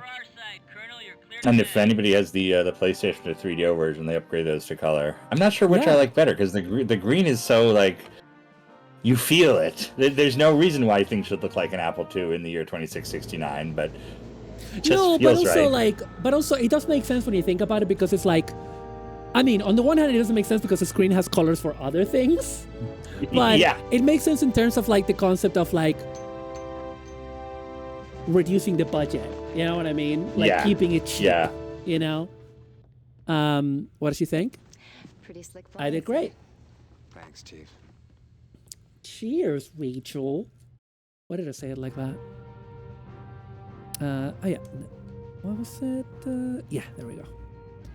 And we're going to lift. See who's about. Oh yeah, talk to Rachel. Pretty slick flying, sir. Ah, the Excalibur. This is what foreshadowing is a narrative device. Predicts the iPad too, or iPad. Yeah. There's a test pilot flying in on one of the new Excaliburs. Is that true? I think every Wing Commander game has like a final super prototype that I get to fly, right? Basically, yeah. I don't know what was the one in the first game, but The Rapier. Oh, Rapier right, one. yeah. And the second one was the Morningstar, which had a nuke, which is ridiculous. Yeah. And this is the Excalibur, which we're not gonna get. Well, we could get it if we basically have the choice of pissing off a guy. Or Yeah, but that guy sucks. he does suck. That's the thing. He does suck.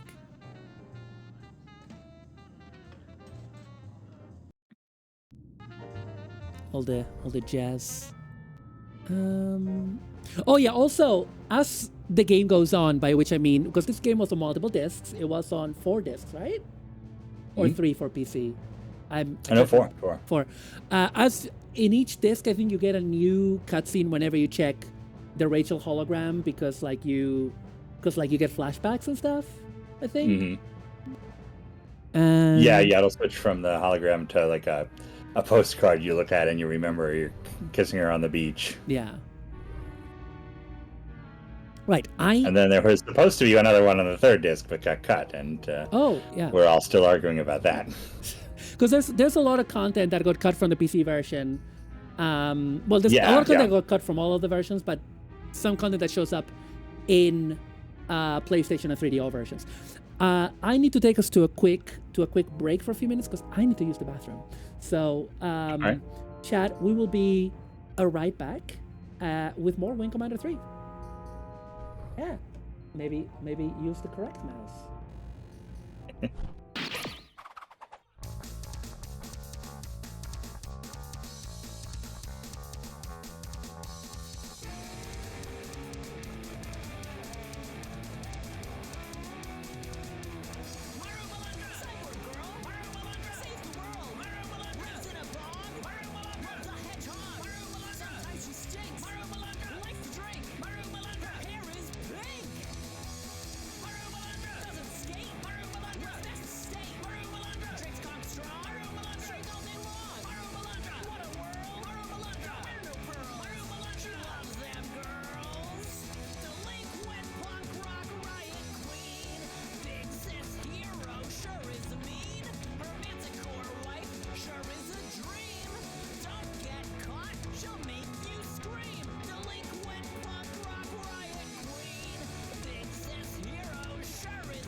Hello everyone, we're back.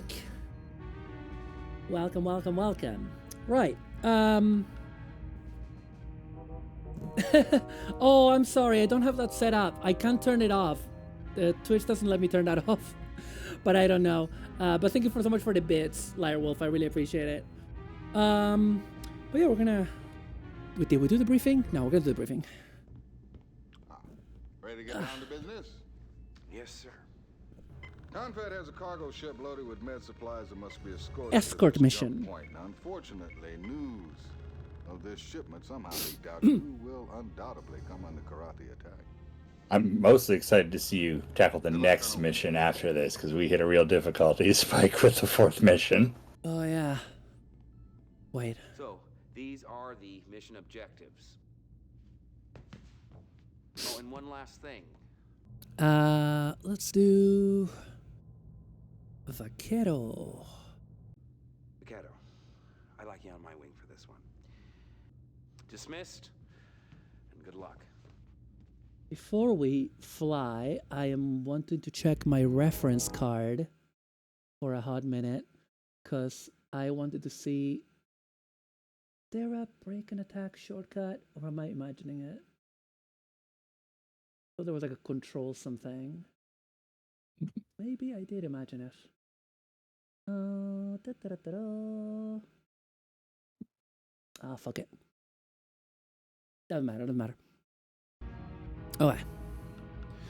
And this one we just get... Yeah, let's just do an arrow. And also cheeky save.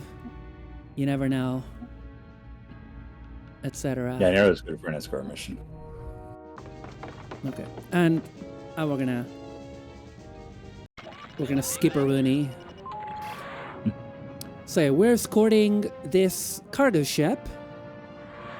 Always like the look of cargo ships in Wing Commander 3 because they have like this very industrial vibe. Hang on. Yeah, they've got like boxes stuck to them. Yeah. Like, I'm trying to... If you hit F5 or F6 or something, you can do a object camera and select the ship you want. Oh yeah, thank you. One of those Fs. I don't know why it does. Oh, it first gets real blurry. There we go. Yeah, I think that's the fan patch doing something. But yeah, there's our cargo, and we're locked in, and off we go.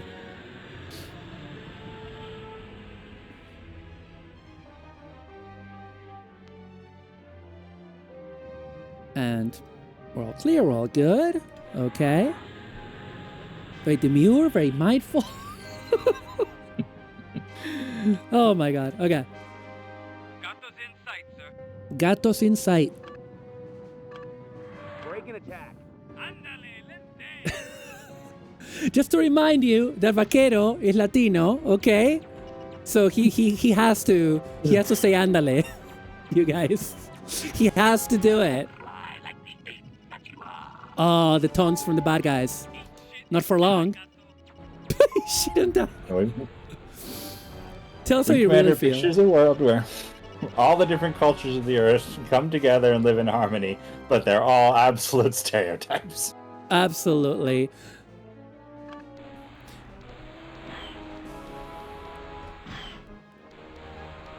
Get over here. I'm sorry, I put it up to default difficulty. I got too bored. I don't want the guys to just go down in a single shot. Okay, good. Are we good? Yeah, we're good. All right. Love a wingman who yells excitedly over the comms. Oh, they all do, though. They all do, which is great.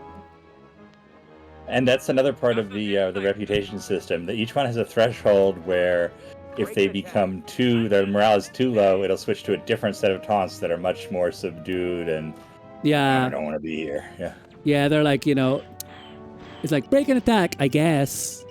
I guess I will. You're not the boss of me, etc. Yeah. And the degree, because one of the things about Wing Commander that I guess people don't always know is the different wingmen, the degree to which they'll obey you or do what you want varies depending on the character. So like, Yeah. Maniac is going to break an attack anyway and go do whatever he wants, and like Hobbs is going to listen to every single thing you say, even if it'll get him killed. And there's a whole gamut of different personality types there.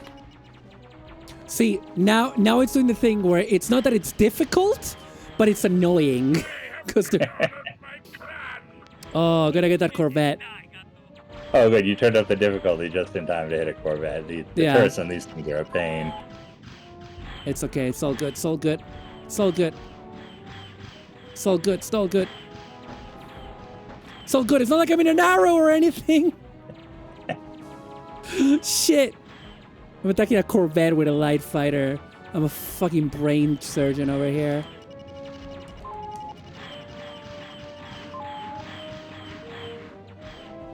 I don't even remember how to show my damage, but we vibe. Fuck you! Okay. Okay. I don't even have to kill it, because the autopilot for some reason is engaged already. Yeah, you can skip cap shifts, although sometimes you'll find they're a mission objective. Oh, yeah. There we go. There we go. Done. Cockpit. Oh, yeah. We can turn off the cockpit in this edition because it's the Kilrathi Saga edition, right? Yeah, in fact, I think Vanilla Wing 3, this was the first game in the mainstream series that you do that. Yeah. I don't remember how you I'm do personally a fan of them. I like, Yeah, I like the immersion that they bring. Yeah. But, yeah.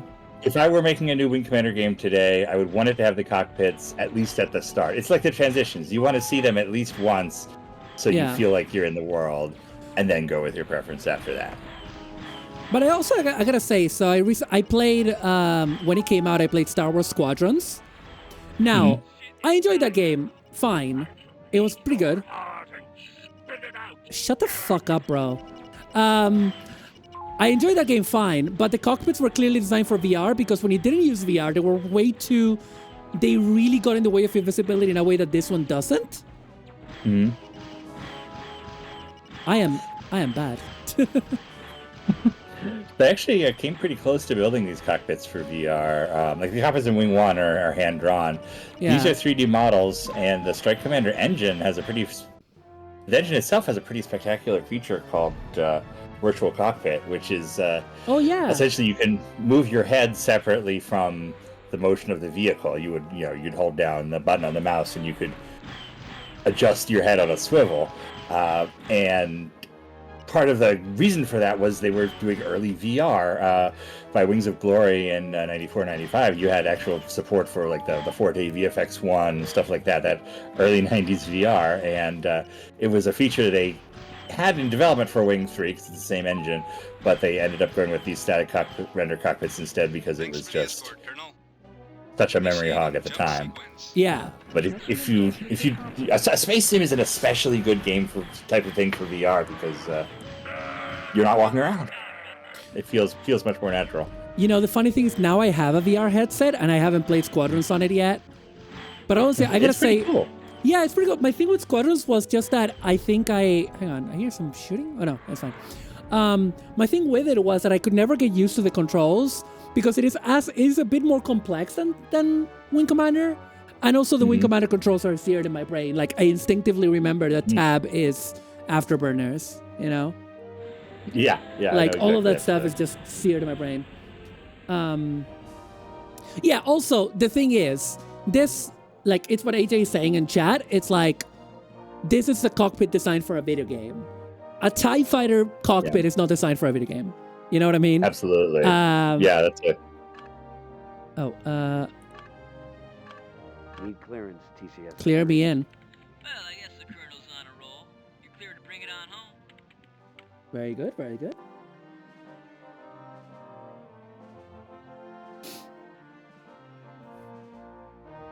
And of course, Wing Commander was kind of part of that battle at the time. You know, they did Wing Commander 1, and it was such a massive success. And Lucas came back with X-Wing, and that was one of those giant rifts in online communities in 1992-93 where it was X-Wing people versus Wing Commander people. Yeah. And then TIE Fighter came out earlier in 94, and it was, this is the game of the year. Nothing could ever compare to TIE Fighter. It's absolutely beating Wing Commander. And then they came back with Wing 3, and it was back and forth there. Yeah. TIE Fighter was pretty good, actually. It was really complex. It was less arcade, I would say, than Wing. Yeah, which is so fair, because if you were Lucasfilm or LucasArts and you saw Wing Commander was a giant success, you deservedly should be able to say, hey, I want to make that, because Wing Commander 1 is Star Wars. It was. It's Chris Roberts loving Star Wars, and then he wants to put you in it. Yeah. So they could so easily have come back and said, okay, here's this arcade cinematic Star Wars game, and instead they kind of did the opposite of what Lucas would have done, and instead of like faster, more intense, it's slower and thinkier. X-Wing is a game where you think about the battlefield and you plan things and you arrange your power. I remember it used to take me so long to beat those missions because they get so complicated. There's so many objectives and you have to think in advance. And Mufasa, I don't know actually. I mean, not that you can see them in this. But yeah, the funny thing about this, so Flint is chewing you out for like, oh, why haven't you picked me as a wingman? I don't know you. This is my purse. I don't know you. But this is also a thing that is like, it did make me guess back in the days, like, was there a way to talk to her before? I mean, there was, but you saw it. Like, we were interrupted. Yeah, you can't actually have been right here. Yeah. Do you have any recommendations? Oh, I wouldn't presume to do your job for you, sir. I just work here. Flint's lipstick shade. It's like, you know what? It's pretty good. It's pretty flattened by I keep saying the word flattened. It's pretty flattened by the how do you say it? The live action capture at the time, the digitization process. But yeah, it's pretty good. Grew up with X-Wing, says Lirewolf. Didn't play the Wing games until later. They're both really great. Yeah, they're just like different, right? Like, I feel like, again, the Wing and TIE games, there's so much focus on all these tactics, and they're so fucking hard. Like, they're very difficult, in my opinion, compared to this. Like, I went back to TIE Fighter a few years ago. I couldn't get past a few. Like, after you get through a few missions, it gets so complex, and I ran out of patience. I'm an old lady now. I have taxes and shit. Let's get down to business, shall we? Oh, I should shout out to the lady that plays Flint. She's had an absolutely fascinating career. Oh, really? Yeah, she was an actress at the time, but she was also a Army veteran who spoke fluent Middle Eastern language, so she was obviously in demand as something beyond an actor in the late 90s, early 2000s. Yeah. And she does all sorts of like human rights work now. It's really cool. Oh, that's sick. That's really cool. Yeah. Sadly, Jennifer McDonald. Sadly, we cannot drive around. We cannot do multi-track drifting with the Victory. Sadly, we can do drifting with the fighter, which is something I didn't know at the time. But I also don't necessarily pick it. Why is she looking at me like that? Like, I love it because, like, again, it's just typical good game design. The way the characters are standing tells you about their personalities, right? Like, Hobbs is anxiously waiting. Vagabond looks cocky. Vaquero is like at attention because he's the rookie. Maniac looks like he has somewhere better to be. Cobra looks like anxious, and Flint is just like destroying me with her gaze, and I'm just like, well, not in a bad way, just like pick me, and I'm like, okay. God. And then the mouse overs are great too. You mouse over Maniac, and he scratches his crotch, and Hobbs looks more dignified, and it's great. Yeah. Chris Roberts on Newtonian physics, exactly. So this is the Skipper mission. This is the one that you were talking about. Yes. So when Wing Commander 3 was designed by the team in Austin, this mission was in the last third of the game, and Chris Roberts and the screenwriters wanted something spectacular for the start, per Origin's philosophy of cram as much in the start of the game as possible. So they went and took the Skipper mission, and it's very hard. It's essentially missions that go on and off cloak, and if you fail, if they go out of the playing area, then they kill millions of people because they have like WMDs or something in them. Yeah. Yeah. If you'd made this today, you would have started with, oh, here's a mission where you shoot down a missile that doesn't cloak. And work your way up to this, but here they just throw you right in. Absolutely. And this is why I'm going to lower the difficulty again. Yeah, it's not going to help, because the skipper is going to be the same either way. I mean, it'll help destroy the Corvette. But... That is true. Here we go. Going to take all your skill to pinpoint that thing. God. No, we talk a big game, but we've probably both done it enough times that we immediately know how to get in there. And I mean, you say that, but it's been a while. I'm setting up for both possibilities, so we're right either way. Yeah. Okay, break an attack. They're not going to be on this. I don't think they're on this one. No, Maybe it's the not. nav point with the Corvette. Maybe the next one or the one after, but this one is just a couple fighters.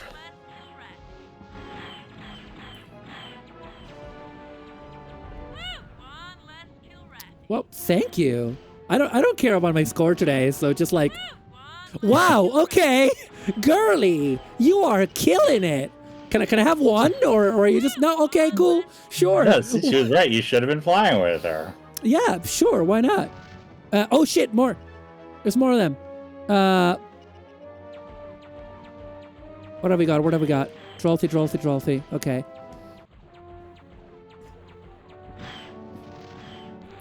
She really is tearing them up. She's just killing them all herself. Come on, come back. Get back here, you. There we go. Wait, no, that was my kill. Come on, bro. Come on, man. Come on. That was mine. This is the Drolthy Mark IV, I believe? 4, yeah. Oh, we just need to wait with the transport, right? Oh, you got to get close to it so it'll let you autopilot once you scan it or something. There you go. There we go. And again, a modern game would explain that in some way. It's not mentioned anywhere else here.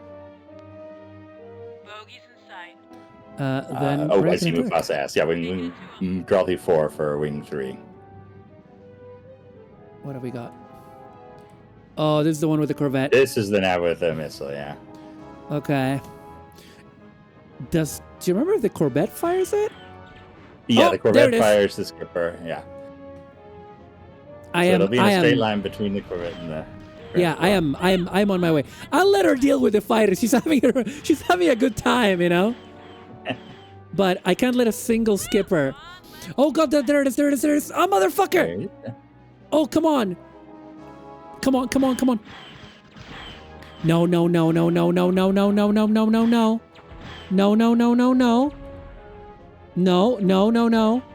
Oh, there it is.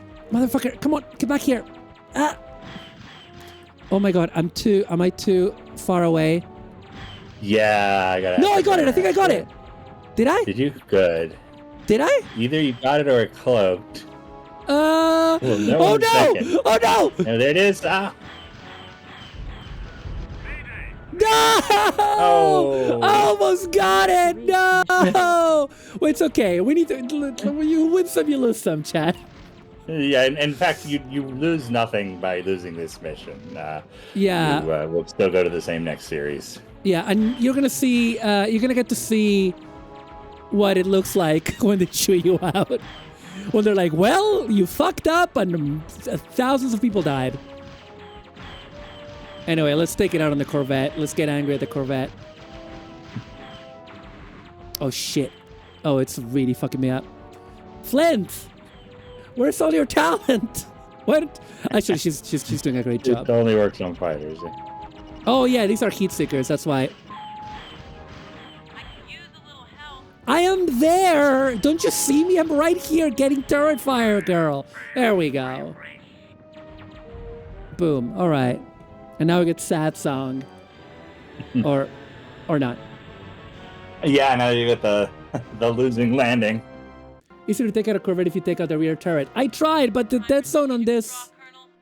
Time for strategic withdrawal. Yeah. The dead zone on this is not super good for this game. Break and attack. Taking it to him. It was out of range. Yeah. Yeah, I was trying to park behind it, I promise. I promise I'm a gamer.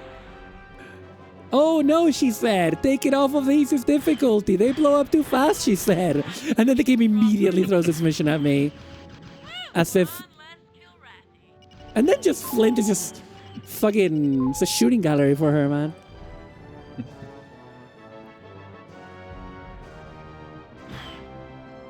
Come on. Okay, fine. Let's aim wreck you. Boom. You're dead. And...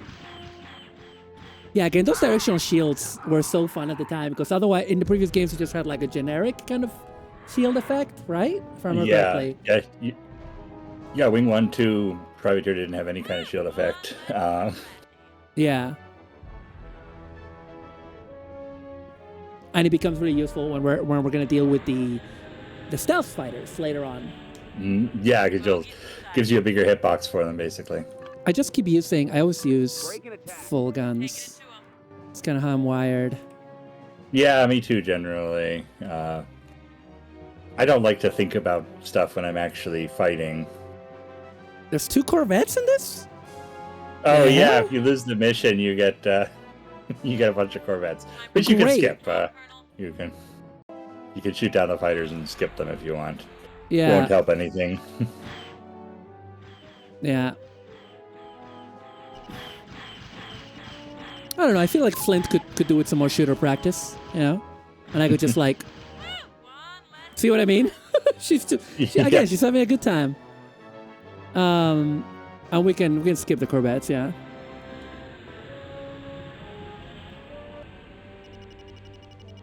Here we go. This is the funereal "You Failed" song. Victory. Need clearance, TCS Victory. Damn, those skippers are a bitch, aren't they, sir? They sure are. Right now we're jumping into the supposedly peaceful Tomeo system, if you believe what HQ says. And all we gotta do is babysit this pilot in his new test rig. Yeah. Several people have died because of how bad I am at video games. Man. Right. Okay, let's see what Rachel says. I am unhappy with your performance.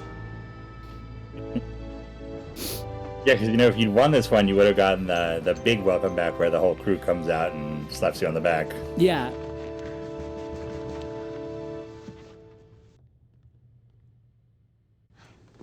You're lucky you made it back in one piece.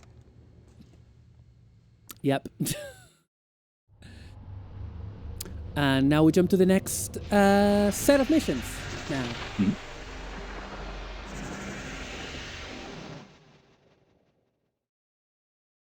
I remember being so impressed when Free Space did jump points like this, but in-game in real time. Yeah, that is a cool effect. Yeah. I was like, wow. And here he fucking is. Sorry, go ahead. Yeah, Wing Commander kind of fakes that for the last couple games, so it'll fill the screen. And, if you want to see something jump in, like Prophecy, it'll play the jump animation, and it'll pop the ship in there, but it just doesn't look right because it's not actually coming through anything. Yeah. There's the Excalibur.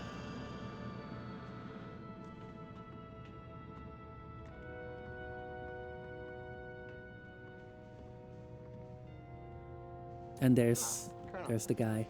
Which way to the bridge? Contra's expecting my tech debriefing. I caught some of the incoming radio, Major. How long have you carried that flash handle? Since my first day at Academy. I don't think you should ever apologize for sporting a little style. That baby's still classified, folks. You think you could keep your people at bay a while, Colonel? Christopher Blair. I read about you back when I was flying with training wheels. Is it true pilots don't get older, they just get better? This kid's a smartass. Obviously. Which he is. Yeah, you can't suck up to this jerk. No. Only the good ones. We'll see if anyone reads about you someday. It's also funny for me because like it's been a long time since I played all the way through Wing Commander 3. And there's a lot of the nuances of the dialogue that would have escaped me in the 90s because I spoke English, but it was not, I hadn't lived for 20 years in the English speaking world, So a lot of that stuff, a lot of nuances would have definitely eluded me. Anything in the bridge? Oh yeah. There we go.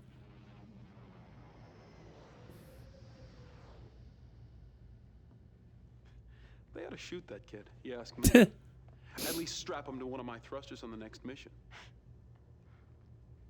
As usual, Maniac, your solution to the problem is brainless.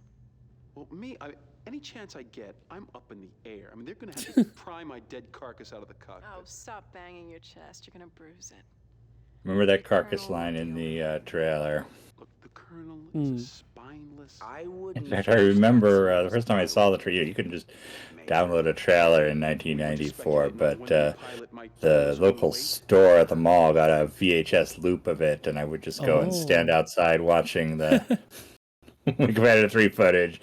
Wow. I was big into the series. I couldn't believe it was like this now. I do remember that. Yeah, the bloopers from this scene. Isn't that the guy from Star Wars? Yeah, it plays after the credits. I did write about Wing Commander. If you go to the link above the chat, I have written about Wing Commander Armada, which that was the one where it was like asymmetrical, wasn't it? Asymmetrical game states. Yeah. Where people would mail each other floppies when they were super committed to playing it. They are right. Well, one way or another, we'll find out what Flash is made. Yeah, Armada, I guess it was a great idea that was too early. It was modem-based multiplayer, but 2 years later, that would have been a perfect thing on the burgeoning internet. But yeah, everyone has an opinion on this kid. I wish they wouldn't send me these Academy hot none of them are happy about it. No. And wisdom are rarely combined. Everyone is chiming in. It's still your ship, Captain. It's like there's a new person in the village, kind of thing. Colonel, we're under attack. Launch all. Yeah, and here's it's another clue in the narrative. Hey, all these characters that you initially are thinking are crazy because they hate Hobbs, they also hate this kid, and you can understand that. Ah, this music. This is the best. Yeah. So this is Wing Commander 1, right? Yeah, this is a reorchestration of the Wing Commander 1 takeoff team, which they do as the special scramble here. Yeah. And you can see this is an alternate version of the takeoff where you just have to rush out to your fighter. You don't get to select your weapon or anything like that. Somebody help me out here! Okay, we're getting to it. Yeah, basically, I was really excited when I first played this game, and they actually had that track. I was like, aw. Come on. All right. Why are you so far away? I think it's burning thrusters. I don't remember them getting that far away from you. Okay, sure, if you guys want to get him. Who else have we got? Oh shit, we got Pactans this early? Okay, sure. I get these are bombers. I'm saying for the chats. 3DO port of the game redoes all the missions with different enemies, and this one is so cool because the Victory isn't just being attacked by bombers. You have destroyers and corvettes, and it's just a much bigger battle. Yeah. In many ways, it kind of feels like the 3DO port is kind of the definitive of this game. Yeah, in a lot of ways, because it was a lot of the same team went on to do it. It was done in Austin, and they had time to kind of finish some of the quality of life stuff that was not done for the PC one. Unfortunately, the engine is not as good. It's simplified. So if you could get the 3DO missions and the extra stuff into the PC version, yep, pretty nice. That would be sweet. Mm-hmm. It would be sweet also if I could get these goddamn Pactans. Why are they so far away? There you are. Okay. Honestly, this joystick feels really inaccurate. Like it jiggles a lot. There we go. What kind of stick are you using? I'm using a Thrustmaster HOTAS that was originally made for both PC and PS3. I did put the Switch on PC, didn't I? Hang on. I did. Yes. Okay. Good. I mean, otherwise I don't think it would even work. God, how many goddamn waves? All right. And they're all over the map too. All right. What else have we got? Yeah, they gotta make you go back and forth. Okay. I'm gonna deal with these guys over here. Probably should deal with the Pactan rather than with the Dralthi. Yeah, for folks that don't know how the ships work, the Pactams carry these torpedoes that will damage or destroy your home ship in like 1 or 2 hits. Yeah. So you want to get out there and get them as quick as possible. And then they're like World War II bombers where they have a rear turret in back of them, so it's hard to just... They're slower and less maneuverable, but they're well defended. Mission objectives accomplished. Okay, we did it. Where's the victory? There it is. Oh yeah, also I love this effect. I got like a bullet wound in the glass and it actually distorts. Look at that, chat. 1994. 1994. This was incredible, okay? Listen. Especially when you consider, and this is very hard to explain nowadays, this game is not real 3D. This is the thing that's really hard to explain because it's not 3D accelerated. So it's actually... They didn't have anything like that. It's like CPU, if I remember, rather than GPU calculated. Yeah. Because back then, graphics cards and 3D cards were a separate thing. It's kind of very hard to explain for today's systems, but yeah, this game did not require 3D acceleration, and because of that, the 3D was always going to be inherently limited until 3D accelerator cards came along, and then we got that for Prophecy. Yeah. They couldn't even have conceived of a separate card to make the 3D work better, and when this came out. No. But 3 years later, we all had to buy voodoo cards. Yeah. Okay. So we did pretty good. Which got it. In my head, that 3 years from 1994 to 1997 feels like a longer time than the 30 years that have happened since 1994. Yeah. No, because again, like the tech was advancing so fast. I have a PS5, right? That I got to, I traded in a bunch of stuff to get it just because I was going to play Final Fantasy VII Rebirth. And honestly, I cannot tell, aside from a couple of tiny things, I can't tell the difference between that and the PlayStation 4. But when you have the PS2 that came out in the year 2000 in Japan, and you compare that to the PS1, it's like night and day, right? Absolutely. Again, the tech was just evolving so fast, and now it's slowed to a certain point. But let's talk to Flash, who didn't scramble with everybody else. Why didn't you scramble, Flash? What the hell do you think you're doing? I'm waking up now, sir. Something perfect about having Mark Hamill kick a virtual set. Yeah. We were under attack, for God's sakes. My talents won't be wasted on your little skirmishes. Yeah, well, people were dying out there, you son of a bitch. Yes, son of a bitch. People die all the time. You've never seen it, have you? Seen what? Never seen pilots, people you know, getting fried in their own cockpit.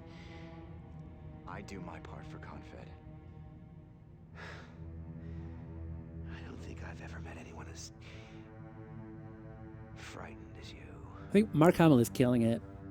You think what you want. Yeah, he does a very, very good job. And it's a particular genius that Mark Hamill has that people don't appreciate, which is that he can play a character who is you, which is perfect for full motion video games. I mean, that's what Star Wars was. All these teenage boys went to see Star Wars and they saw themselves in Luke Skywalker. And he just does that to the nines with full motion video. He is so good at being a character that you can inhabit without doing anything to push you out. And it's not that he's a bad actor or that he has no affect or something. It's that he balances all that in the right way. He doesn't have a porn stash. He just doesn't shave for a bit. Yeah. But he does it really well, and I think it's because Blair is I would say especially in his Blair is such a he's a character that you want to inhabit because he is he's a nice guy, and he's the smart one, and he's the cool big brother, and he has that kind of vibe.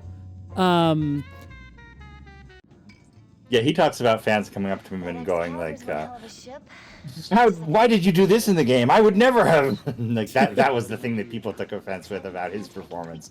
They acted differently than them. Yeah. Maybe he doesn't need me now, but there's gonna come a time when he's flying a paste and glue special, and then see what kind of servicing he gets. Like, the dialogue is so schlocky, but also so fun. Like, there's a lot of like flyboy lingo in this that I really enjoy.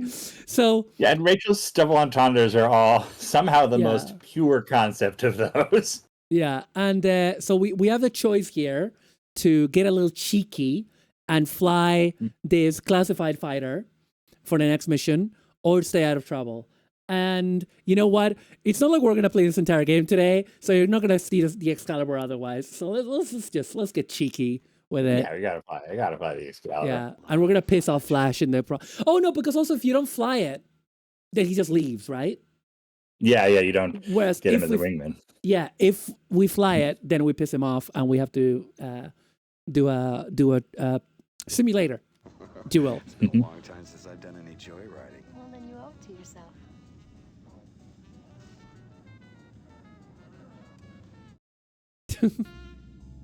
Right. What else have we got? We got anything else going on in the bridge? Nope. Good time to save. Boop. Excuse me. Being a big brother, no problem for the sisters out there. Okay. We have to move quickly on this. The only way. reason we aren't under attack right now is because the Karathi have bigger fish to fry. They've targeted Tamayo too. Their transports are already moving in. Now, if you and your wing can cut through the fighter cover... Rapunzel asks, what if Flash isn't around for the big communique? That's an interactive cutscene, so they have different reaction shots depending on who is and isn't alive or around. So if Flash is around and Maniac is around, it'll cut to them goofing off during the message, and if they are not present, it's just like a wide group shot instead. I did not But that's know how that. interactive the full motion view is. Yeah, that's how interactive the full motion view is. Individual shots will change sometimes. Yeah. I had no idea. How did I write this goddamn 6,000 word article and I didn't know? There's a lot of detail in there. Yeah. Here we go. Yeah, look at this, baby. Friend of. I don't know if we have the cloak yet, though. No, you don't get that till the very last mission. No, but this still maneuvers pretty well. Suddenly, as I was saying, the dead zone on this joystick, it's fine for other games. It's just, playing this game is always going to be janky in some way or another, unless you're emulating it, and then you're dealing with the jankiness of emulation and the jankiness of porting. So. Yeah, any modern joystick is absolutely overkill for these games. I play with a Thrustmaster Warthog, and it's way too much setup for this game. I gotta tell you, but it feels so cool. Yeah. My dad keeps a functioning 486 with an IBM, with one of those IBM clicky keyboards, and that's cool. Yeah, let me tell. I am half tempted to try to convince him to let me install Wing Commander 3 on there. Because I'm gonna visit him soon. Here we go. So cool. Yeah, that is a spaceship with a lot of fans. Yeah. BL Dragon Hero Ship. What? He means the Dragon from Wing Commander 4, which is the reward ship there. Yeah. I am not such a fan. I mean, it's fine. It's an amazing spaceship by the numbers. The look is fine, but just the fact that it represents the evil space fascists, I never sat well with me. Yeah, I do appreciate the wing configuration change and the fact that it has that chargeable proton thingy, Yeah, it's cool, but I don't love it. Yeah. Yeah, exactly. But no, the Excalibur is pretty cool. Morningstar is pretty sweet. Morningstar looks like it should be in an atmosphere. Oh, back dots already. Great. Why not? Reagan attack. Yeah, well, because what happened there was the guys that did Wing 2, Tennessee Bay, Jake Rogers, and so on, were all 2D artists who basically learned 3D on the job as games started to need them. For Wing 3, the guy we talked about as the art director is a guy named Chris Douglas, and he came up at Origin a little bit later, but he was a professional 3D artist going into it, which was a totally new thing at the time. And he, his big thing was aviation. He came on for Strike Commander, and he built all these airplanes. So his first wave of stuff like the Morning Star looks like it would come right out of Strike Commander. Yeah. There we go. And who else? Who else wants a Darkhead? Okay. Yeah, this is the first Vactots, right? Yeah. Yeah, it's the first ones I've fought in this playthrough. I can get this Corvette easy with this, I think. Let's just... Yeah, you can do this.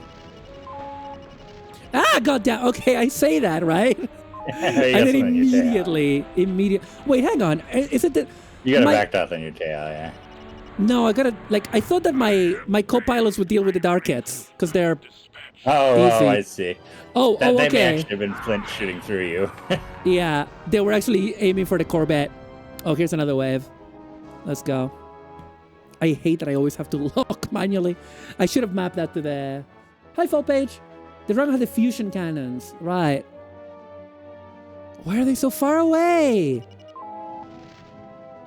I'm so impatient today. You fly like the ape that you are. I love the Karathi voice. And at some point you realize that Prince Drakat is also John Rhys Davies. Yeah. With his voice edited. And that's cool, I guess. So the really cool thing about the Excalibur is to see these white beams that I'm shooting, that's tachyon, and that destroys shields. If I remember correctly. Yeah. You're right. Okay, fine. Missile. Oh. There we go. Actually, he was taunting me as he died. Hope we get a Fire-Wrecking Wingman. God, I wish. I think Chris Roberts wanted to pretend that Ferekins never existed. Which is sad, because I'm like... I guess you won't... They were cool. They were bird people. It's the way that young people get embarrassed about liking things that they liked when they were slightly younger. And then you get older and you're like, oh, wait a minute, this was actually what made it cool. Like, Yeah. I've worked on potential reboots of Wing Commander a dozen or more times, and every single time you get this producer like, okay, we gotta figure out how to make the Karathi scary and modern. We don't want these space cats. Like, no, that's the whole IP. It has to be this. It has to be space that's what cats. makes it so appealing. Yeah. I did see, and I'm sorry for making you. I'm sorry for bringing up Star Citizen when I said I wouldn't. But I do remember a few years ago I found out there was an early concept of a Kilrathi style race for Star Citizen, and I'm like, come on, put them in, bro. Well, that was how we got started. All that early stuff that you see in the original Kickstarter and the big presentation, that was all the trailer for a Wing Commander reboot that we had. Up until days before we kicked off, we were still negotiating with EA trying to make that happen. So the evil aliens are the Kilrathi, and their spaceships are Dralthi, and the ship is the Tiger's Claw, and they just basically we renamed it all at the last minute to sell it to crowdfund instead of EA. I didn't know that. I didn't know that it was actually intended as a Wing Commander property. Yeah, in fact, if you go back to that trailer, you can look closely and you'll see like the medals from Wing Commander 1 are on the uniforms, and like the screen tells you it's like the Kurosawa system, and there's all these details that are in there left over from it being Wing Commander. Wow. In fact, somewhere I have a version of the trailer where the final thing is the Wing Commander logo instead of Squadron 42. Wow. No, that's really cool. But yeah, But with how things have gone for Star Citizen, I'm kind of glad it's not my universe. Yeah. The Excalibur has auto-trucking guns. Yeah, I just noticed that. It's really good. But yeah, it's hang on. I need to Need to not get shot by all these cats. But yeah, I feel like the thing with the Fyrekans, right, is that the Fyrekans existing and being the only other notable aliens aside from the Kilrathi implies that all aliens in this universe are animal people. Which and Chris I hated think, that. why? I think it's great. Why? Yeah, the novels have like lizard guys and other stuff too. But I love that. I would love to see more of that. But everybody's always just embarrassed by it. No, give me more. Chris, I think the thing is that Chris originally had nothing to do with the Kilrathi being cats, so it was always kind of this sore subject. Oh. Wing One, they didn't know it was going to be a series, and in his initial pitch, there's something like space mutants or something, or disfigured humanoids, and what a lot of Wing One's like universe and direction was based on the artist Glenn Johnson, who they told him, "Hey, can you come up with some characters for this game?" And he came up with like a dozen different character portraits, and they said, "Okay, this one," and then they wrote the dialogue for them based on the fact that he had these pictures. And it was the same with the aliens. They were like, "Oh, do you? What should we do for the bad guys?" Because in Wing One, you only need these tiny little pictures of like. Oh no! Oh shit! You just had these tiny little pictures in Wing One, so you just needed the briefest thing for the aliens. And this guy was a Niven fan, and he said, "Oh well, make them cats." He drew up four sketches of space cats, and Chris was like, "Whatever, it doesn't matter." Ben, the longer we talk, the more I'm gonna have to go and correct earlier articles on this series. Because I don't know if I had that specific info that Chris didn't come up with them being cats. It's kind of incidental to him. It was something he didn't care about at the time, and then they did Wing 2, and they kind of made them a much bigger thing. You open with Kilrathi Emperor and Thrakath talking, and you see them throughout the game, and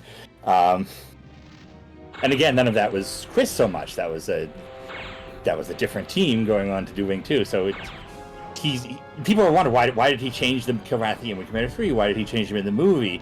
And he always says, I was never happy with them. I could never do them in live action. But he also doesn't have that attachment to them that you kind of expect he would. That explains so much, actually. Oh my god, I hate that I keep noticing things. I just realized there's L-Cars from Star Trek in this. Uh-huh. The bit right next to the comm screen? Oh, yeah. Oh my god. Yeah, it is an L-Car screen. Yeah, I need to stop finding out things about these games. It's this driving me insane. I'm gonna... No, in fact, I was talking to the guy that wrote Wing Commander 1 recently, and he was saying, the team worked 20 hours a day at the end of the project. The one time they stopped was when there was a new Star Trek The Next Generation. They would all file out, watch that, and then get back to work. Of course. And that kind of interested me. I was like, okay, well, what season of that was it? So I looked up the episode guides to figure out what aired when, and the last new episode that they would have watched together while working on Wing Commander 1 was Best of Both Worlds Part 1. Oh, sick. So, the summer of Wing Commander 1's hellish development was also that hellish summer of what's going to happen to Captain Picard. Yeah. And the second episode aired the day after the game went gold. So there's a little arc there. Wow.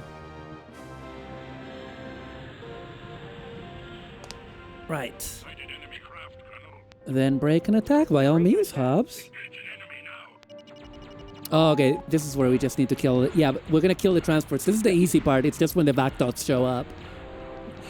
Yeah, and in fact, if you had won the Skipper mission, this mission would have been done after these first 4 transports. So that's your punishment, is you have that second nav point with more battle that killed you last time.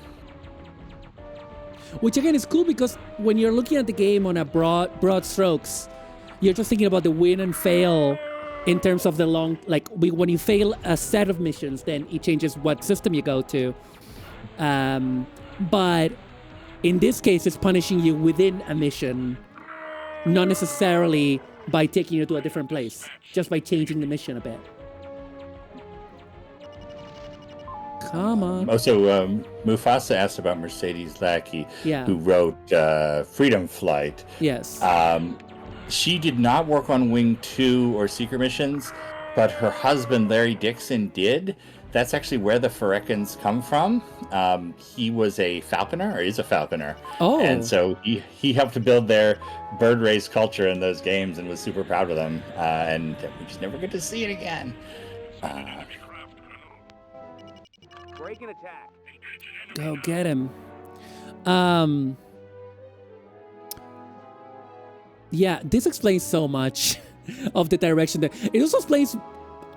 This also explains Wing Commander 4 to me, because like I get why like making it a civil war between humans is a good idea writing wise, but it also explains why no other aliens turn up for a while. Yeah, he wanted this more realistic universe with these full motion video games, and I get it to some degree, but I like the fun stuff, and they kind of turn back to that in Prophecy as much as they can with the limitations. Yeah, but again, that's not Chris anymore. Yeah, you're gonna find out with Wing 4 how crazy that was, though. Electronic Arts wanted, they sold 500,000 copies of this in a couple months, and that was insane at the time. And Electronic Arts came back and said, "Okay, we need another one this Christmas." And Chris Roberts basically used that to bargain for an insane budget for the full motion video. I was like, well, we can do this, but you got to give me whatever I want to do whatever I want. Oh, shoot. And there we go. The results are interesting in many directions. Yeah. Because like the thing that I noticed a lot when playing Wing 4 is there's some new ideas there. I obviously didn't know anything about the development at the time, but I was like, the game just feels like it's more like, obviously it has like all this huge storyline, expansive cutscenes and that, but I was like, in terms of piloting your fighter, there were a few fun gimmicks here and there, but it didn't feel like really that different. And now I know it's because they didn't really have the time to make it different. They just needed to make it again. In fact, to that story, if you ever get a look at the Wing Commander 4 source code, the commented out title of the game at the very, very top of it is Wing Commander 3.5. Not surprised. Right. Need clearance, TCS Victory. Now we know what that machine can really do. Yeah. Clear to land, Colonel. And now we're gonna get chewed out by this kid. I remember. Hang on. Let's let this cutscene play. And then I'll tell you about the thing. You're way out of line. You think Confed wants some old man risking their state-of-the-art test vehicles, huh? Where do you learn to spew all this crap? Doesn't the Academy teach kids to fly anymore? Listen, old-timer, I don't have to take this from you. I think it's time to teach you a lesson. Meet me at the simulator at 0900 and we'll see who knows how to fly.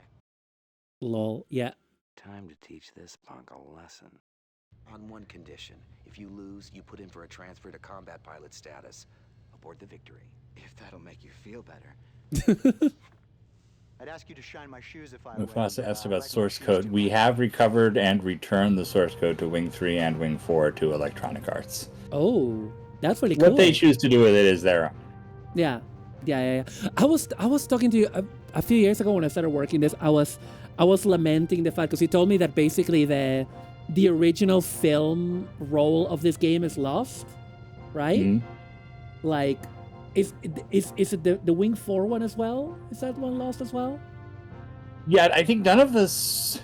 So as far as we know, none of the source film, the 35mm film on Wing 4, or the beta tapes for Wing 3 have been found. They may be in a closet somewhere. They would have all been stored by a group called Crocodile Productions out in Los Angeles, so separate from Origin. And that and all the Command and Conquer stuff and all the Shockwaves, all the stuff EA did out there at the time it got shoved somewhere and no one's found it since. So there's no perfect way to restore it right now. But I have a feeling we'll get there. Somebody will find something. Yeah, at least once a year, somebody finds a closet full of stuff and contacts me and says, "Hey, I've had all these documents. What should we do with them?" And I'll come out and scan them, or I'll digitize these old tapes. So, in that sense, it's very. I have faith. It's very similar to, like, a few years ago there was a big in the Transformers. In Transformers circles, there, like, this happens as well. Like, a few years ago, basically, this lady in America was like, "Oh, I have this," like, old lady was like, "Oh, I have this I don't know, this house used to belong to my son. He passed away, something like that. And it had all of these stuff, all of these Transformers documents. And like, basically she started contacting people, and eventually got to some people that basically have your position in the Transformers fandom, Chris McFeely and a few other people. And they went out there, they bought all the stuff from her, and it was basically early scripts for the Transformers 1986 movie. And a lot of early and it was a lot of stuff that we had never heard before, and it was really, really interesting. So yeah, that kind of stuff happens all the time, right? That like someone found a chest of drawers somewhere, you know? Yeah. Full of I've got my list of holy grails, and we're always searching for stuff like that. We've done a bunch of different trips where we went out and cleaned out somebody's garage because they had 50,000 pages of old design documents or Academy scripts or something. Wow.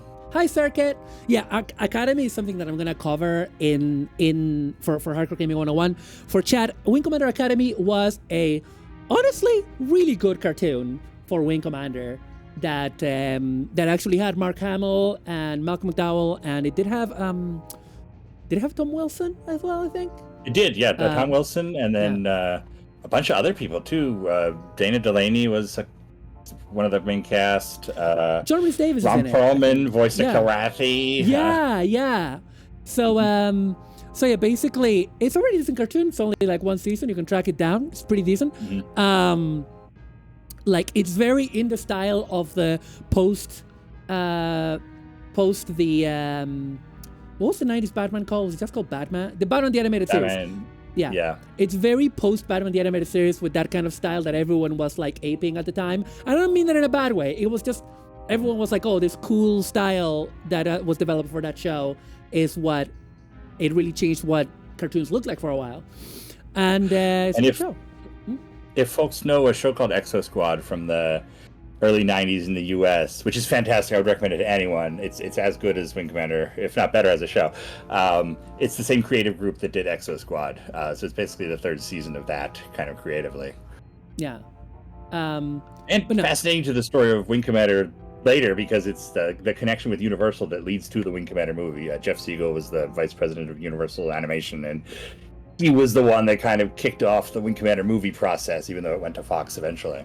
So it's all tied up in the story.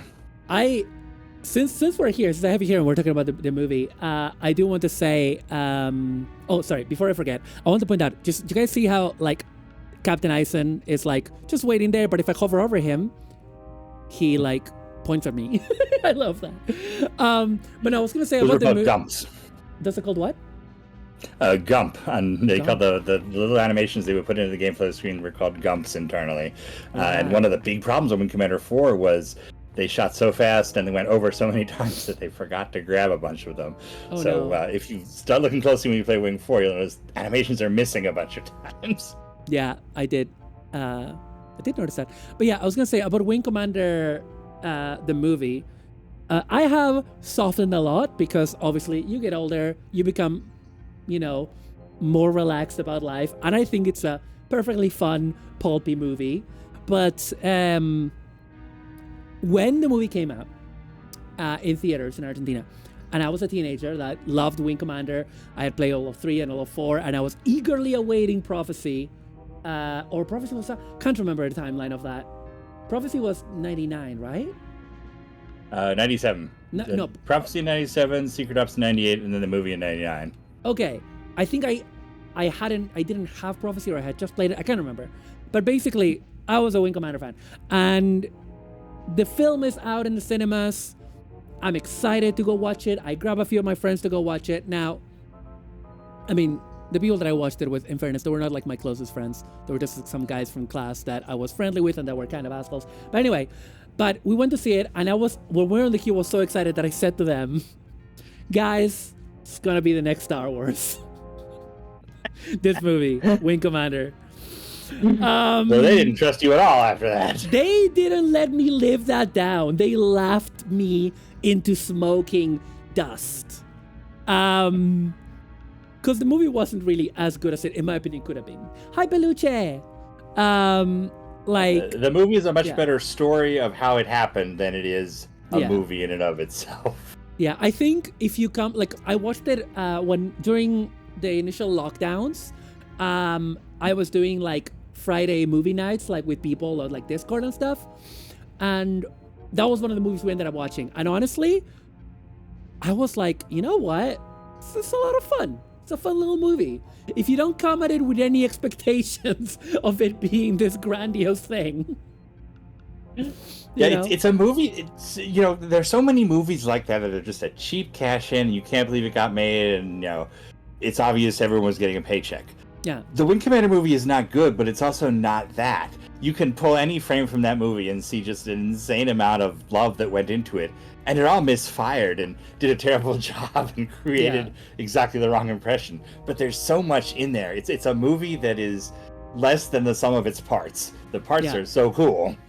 Yeah, it's very, very wild, and the more you learn about it, the more interesting it is, really.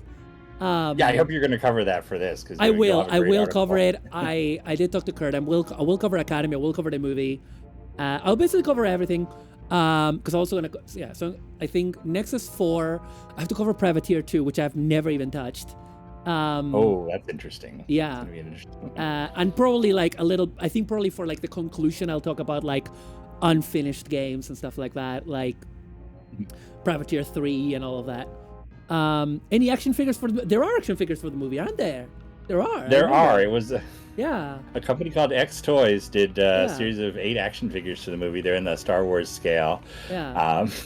It's impossible to Google their name. It's one of the dumbest names you could have chosen for your toy company in 1998. But what was it? Yeah, they did. It's X Toys. X Toys. X Toys. Google was never kind to them, or Alta Vista was not kind to them at the time. I don't have any of the figures, even though I'm a figure collector. Like, I say that, but I removed all the Transformers from my desk just because I needed room to set this up. I'm just realizing my camera is not working. I just realized that. Give me a moment. Oh, okay. Did my phone run out of battery or something? Give me a sec. No, it's perfectly fine. Oh, it's at 5%. That explains things. I've done this for hours before. This is extremely weird. I have never had this problem. Oh, the phone restarted. This is so weird. This phone never gets this bad. Let's check on battery. Okay, give me a minute, chat. I'll need to restart the camera for the joysticks. Yeah, my phone is at 5%. This is extremely weird. Because normally, just for context, Ben, I often do like 5-6 hour Gunpla streams where I use my phone as a camera and I'm building Gunpla model kits, and I never have this problem. So cool. Yeah, it's a lot of fun. The most discs was 4. That was 6 discs. I feel confident in saying. Yes, that's right. What is wrong with this, man? It's so heated up.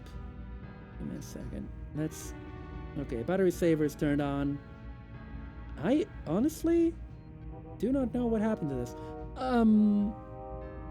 But yeah, no, I was about to show you what was the rarest Wing Commander thing that I own. I think it's the rarest anyway. But I couldn't because the camera decided to die. Up battery usage. Was it? Oh, it's not. It's just not. Okay, you know what? Let's try to do this again. And hope that this time it charges proper. I don't know why it decided to not charge quickly.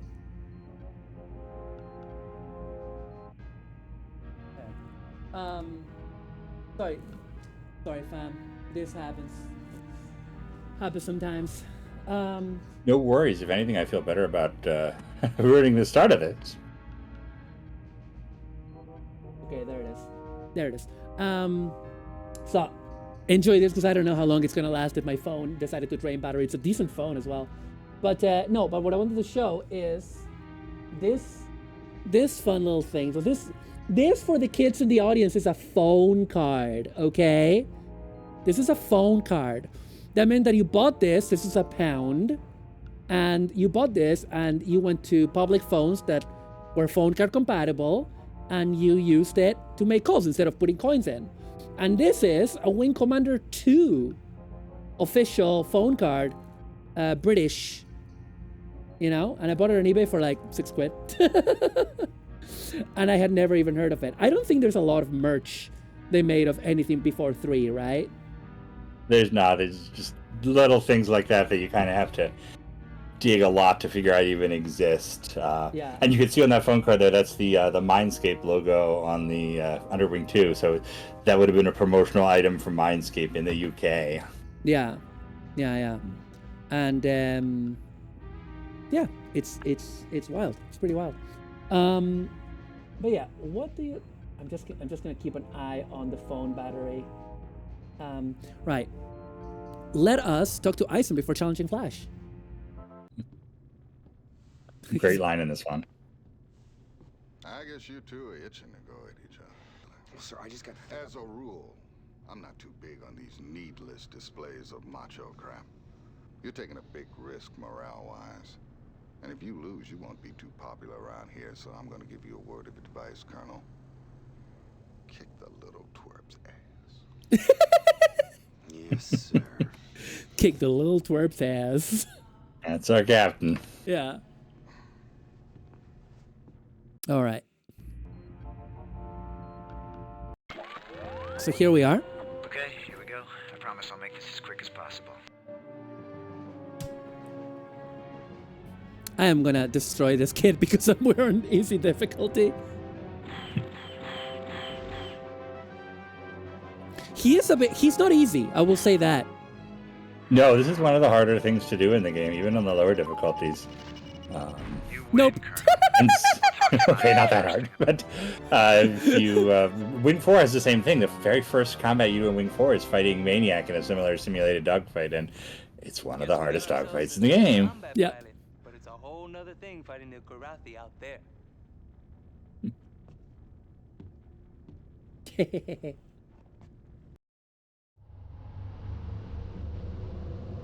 Going to root for Flash.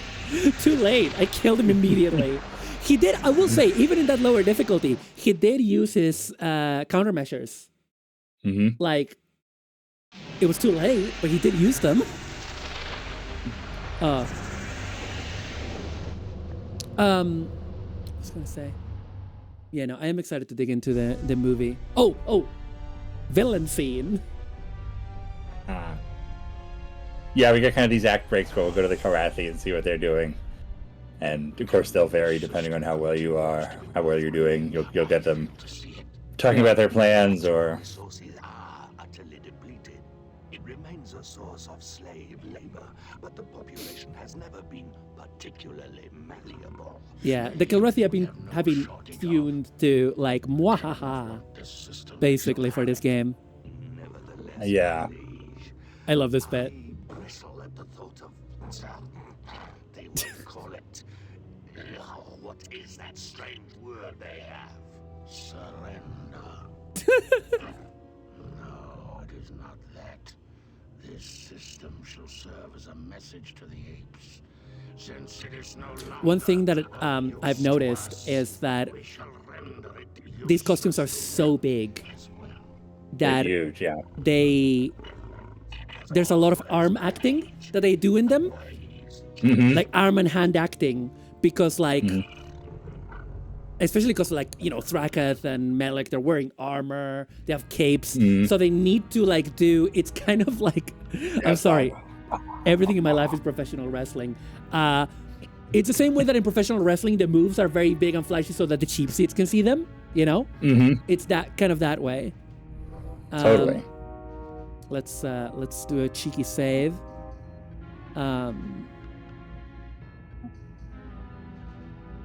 There we go. Oh! Hi, Flash. Colonel, I'd like to apologize for some of the things I said.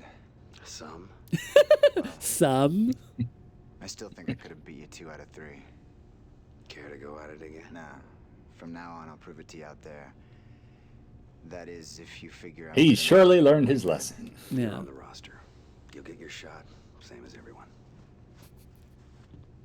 Thank you.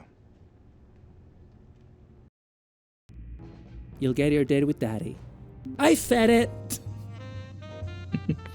Actually, just yesterday, finished putting together a collection of save games, so folks, we're going to post it to the WC News so people can basically jump to any part of Wing 3 they want. And I learned in the process that there is supposed to be a scene with Flash at the end of the game. It's in the files, but it's supposed to only play if his morale is very, very low.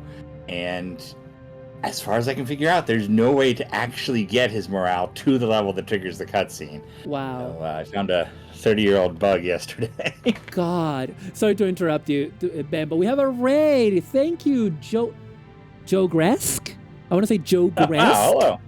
Hello. Thank you so much for the raid. Welcome, Raiders. I am Mario Melandro, the Lincoln Parker Red Queen VTuber. I'm here with Ben Lesnick. We're playing Wing Commander 3 for its 30th anniversary. We're not feeling old at all, chat. We're not feeling old at all. But yeah, welcome. Thank you so much for bringing people over. Just so you know, I'm a variety streamer. I play retro games. I build Gunpla. I play modern games. I do whatever. So, yeah, what were you up to? Joe Gresk? Of course not. Wait, is that no... How do I pronounce it? Hogresk? I don't know how to say your name. Greetings, Cat Peasant. Hello. But yeah, we're playing Wing Commander 3, the famous space simulator FMV video game. I just played Alone in the Dark 3, which I played 30 years ago. You're in good company, my friend. We're all 40. We all have back problems.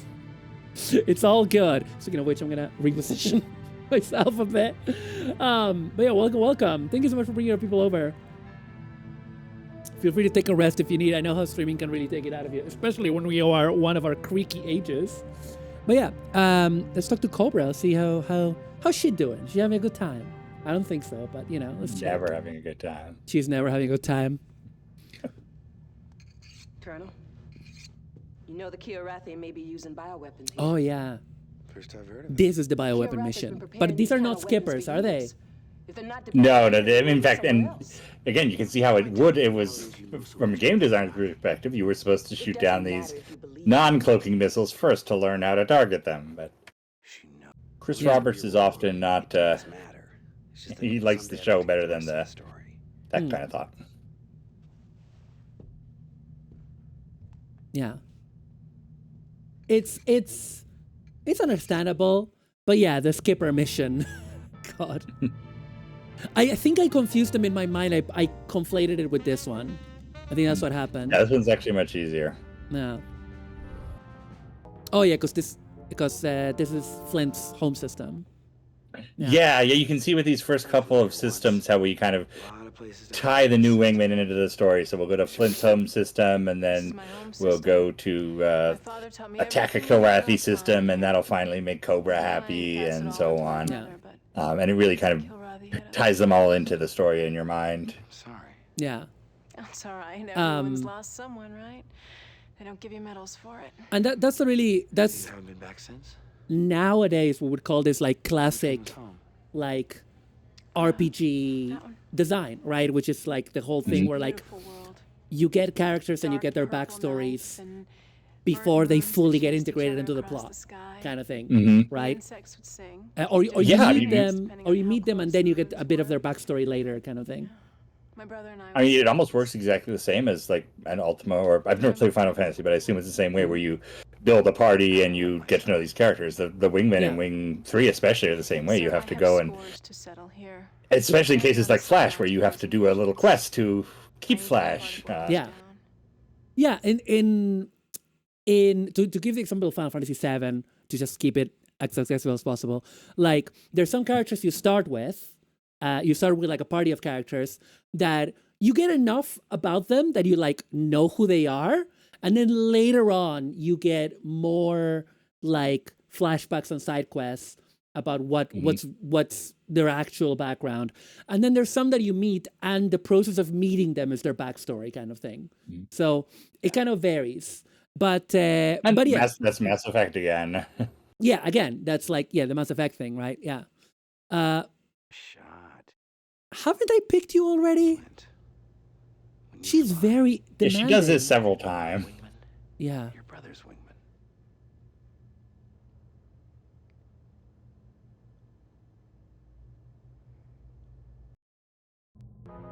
Anyway, let's, if I don't pick her, she's gonna be mad at me. I can't make girls mad, Ben. Yeah, I understand. I mean, I do, but not on purpose. Okay, here we go. Let's get down to business, shall we? Ready, sir. The Karathi intentions in this area remain unclear. While we continue to gather intelligence, your task will be to corral the cats wherever possible. Oh, We wish asteroids. particularly to shut Great. off their access to the populated planets. They're not so bad in Wing 3. They Yeah. definitely It's not Wing they're 2. subdued here. In Wing 2, it's a Yeah. goddamn nightmare. Wing 2, Privateer. I've been playing the Super Nintendo Wing 1, trying to get the different retro achievements, and you forget what a pain those asteroids are, especially in the console version. These are the mission objectives. Oh, and one last thing.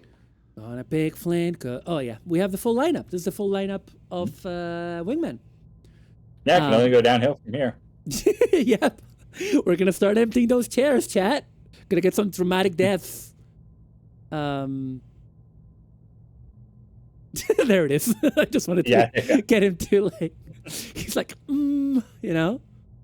But yeah, let's go with Flint. Hobbs is like Noble stands at attention and Maniac grabs his crotch and holds it apparently. Oh, Vaquero does nothing? Doesn't seem to do anything. Cobra looks at you anxiously. Flash is like, oh, I got that glint in my eye, you know? Hi, Kogresk. Let's pick Flint. I want you to be on my wing for this. Otherwise, we'll never hear the end of it. I'm gonna be at the canteen, and she's gonna go, "Why don't you pick me? God damn it, girl! I am literally a commander air group for the entire goddamn carrier. Okay? Oh, Wing Commander 4. Cool.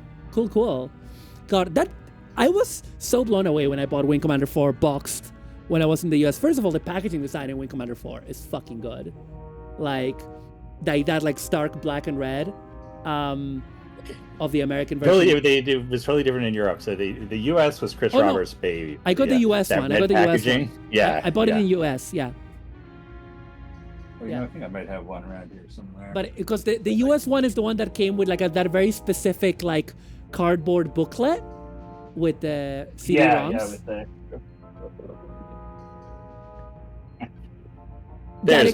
That's the exact one. Yeah, that's the exact one I have. Yeah. I think, is that the Windows 95 version? Or the... Actually, this is the Mac port. So it doesn't have the slip cover, but... Yeah, but that's the one. Yeah, that's the one I have with the Banshee. Yeah. God. But yeah, I loved, and the CDs all have like the logo of the evil fascist guys. Whatever they're called. Yeah. Yeah, the Black Lance. The Black Lance. That's it. They're called Black Lance, and their symbol is lightning. Okay. I mean, yes, lightning, there's nothing subtle about Wing Commander 4. No. And also the actor Seether, you know, the genetically engineered super dude. He was in Babylon 5 for a season. Yeah, just before that, kind of the same role, space fighter pilot. Except in Babylon 5, he was like the goody two-shoes guy that the network forced J. Michael Straczynski to put in the show, because they were like, you have all these cool fighters and space battles. We need a cool fighter pilot dude that is like a nice hero. And then JMS puts him in for a season and has him die like a chump at the end, and then nobody talks about him ever again. Like in a show where every death is keenly lost, that guy dies and nobody talks about him again. Nobody cares. Yeah. Because the author just did not want to have him there. It's not the worst network note though. Like there's all these times in like the first season of Babylon 5 where like suddenly Garibaldi is flying a fighter. Like, oh yeah, that's his job. Okay, the phone is charging now, so that's good. Break and attack. Taking it to him. Okay. So I'm gonna assume these guys cannot fire bacteriological agents. And no, it's the nav point with the destroyer. Yeah. Oh no, but you're not on that mission yet, are you? Oh no! I'm in the asteroids. That's the next year. Yeah, you're a mission ahead. Oh yeah. Let's get full guns. Yeah. Basically, we're just like checking what they're doing in the asteroid belt. I really should have. I thought I had set up some Joy to Key stuff for this, but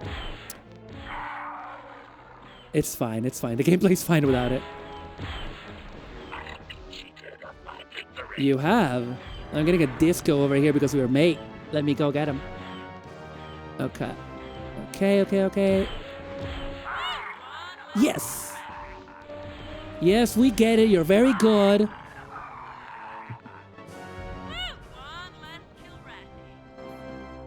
Okay. There we go. You've been going through the entire Wing Commander series. That is really good. I will admit I've never managed to get all the way through Wing Commander 1. I'll admit it. Maybe I haven't found the perfect way to play it.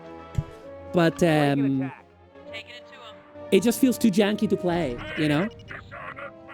Well, I've got some good news there. I actually just heard from a fan who has been taking apart the game, and he showed me a demo just last night.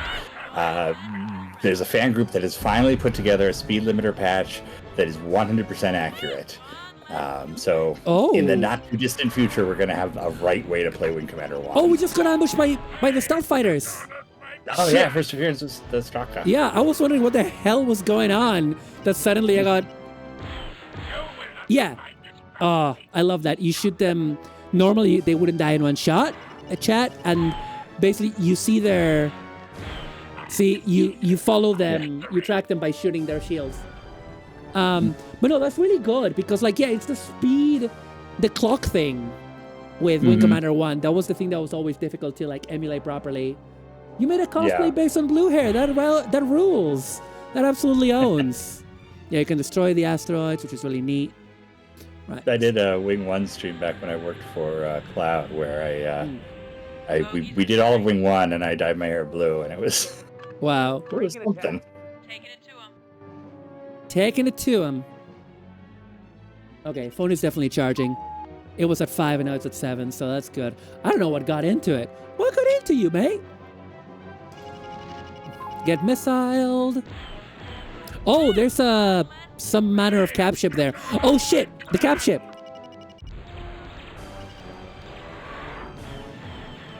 Yeah, you deal with the destroyer. Yeah, going to be firing them. Oh yeah. No, I'm an idiot. I'm on the wrong mission. Oh, sorry. If you see a destroyer escort like that, next mission it'll be the next mission. Got it. Let's wreck this guy's life.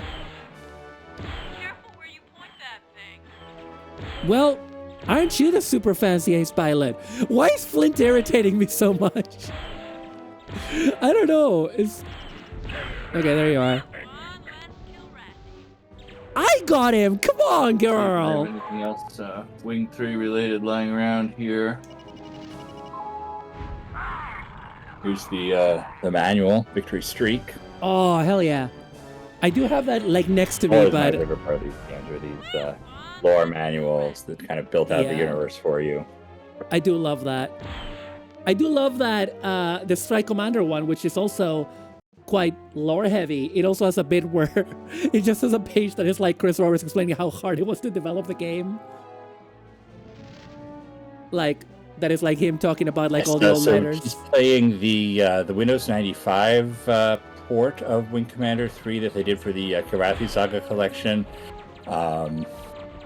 Or technically separately in Japan. But it is a little bit it feels a little bit different from the DOS version.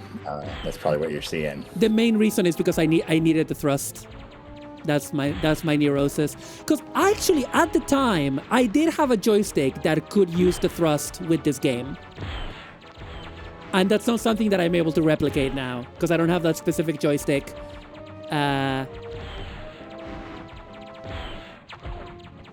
I just wanted to have, you know, I didn't want to do it manually. Ow! Ow! Hey! Hey! Okay. Okay.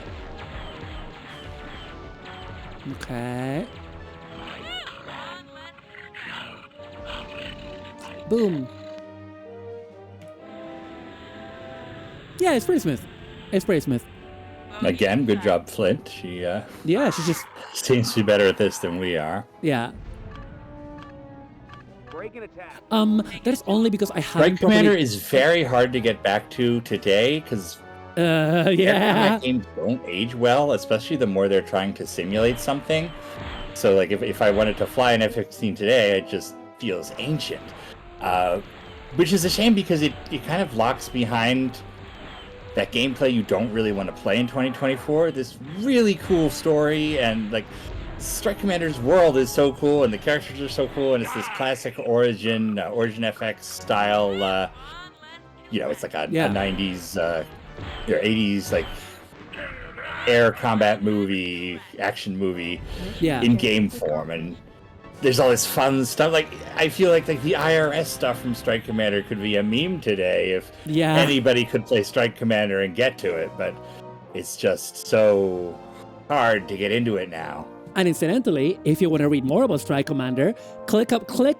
I do think Wings of Glory, which was the third of Origin's air combat game with this engine, is really worth the effort. It's a Warren Spector game, which is totally forgotten most of the time, but it's a World War I air combat game with the Strike Commander, Wing Commander 3 Real Space engine, and it's just perfectly polished. And feels, it's one of those games where to score one kill in a dogfight feels incredible, and it's I should try totally it out. immersive Origin game. I highly recommend it. What I was going to say about Strike Commander, I was just going to cheekily once again plug my my Wing Commander 3 article that is the link is pinned at the top of the chat, but if you go there if you go look at the index, I actually convinced Kurt to let me cover Strike Commander because I personally think Strike Commander is part of the Wing Commander series, even if it's not officially by brand. But when you look at the development history of the Wing Commander, like, otherwise you're missing a bit, in my opinion. Like, it's absolutely for the history of making it. That's definitely part of the story. Yeah. I have tried to get Chris Rock, and by the way, I realized I actually muted you and I couldn't hear you, so I'm sorry if I was talking over you for a minute. No worries. But absolutely part of the Wing Commander story if you're telling the making of the games. I have tried to get Chris Roberts to say it's the same universe, and he absolutely refused. So maybe it's not continuity, but it's absolutely part of the story. God. I need to grab my copy of Freedom Flight and tell Chris Roberts, Chris, say it's canon. All you have to say is point at this book and say it's canon. I won't tell anyone aside from my 1,400 Twitter followers. Pretty slick flying, sir. But yeah, I did cover it. I covered it because also it's the development of the engine, which is really important for this, and it also kind of explains what Chris was doing when Wing Commander 2 was happening.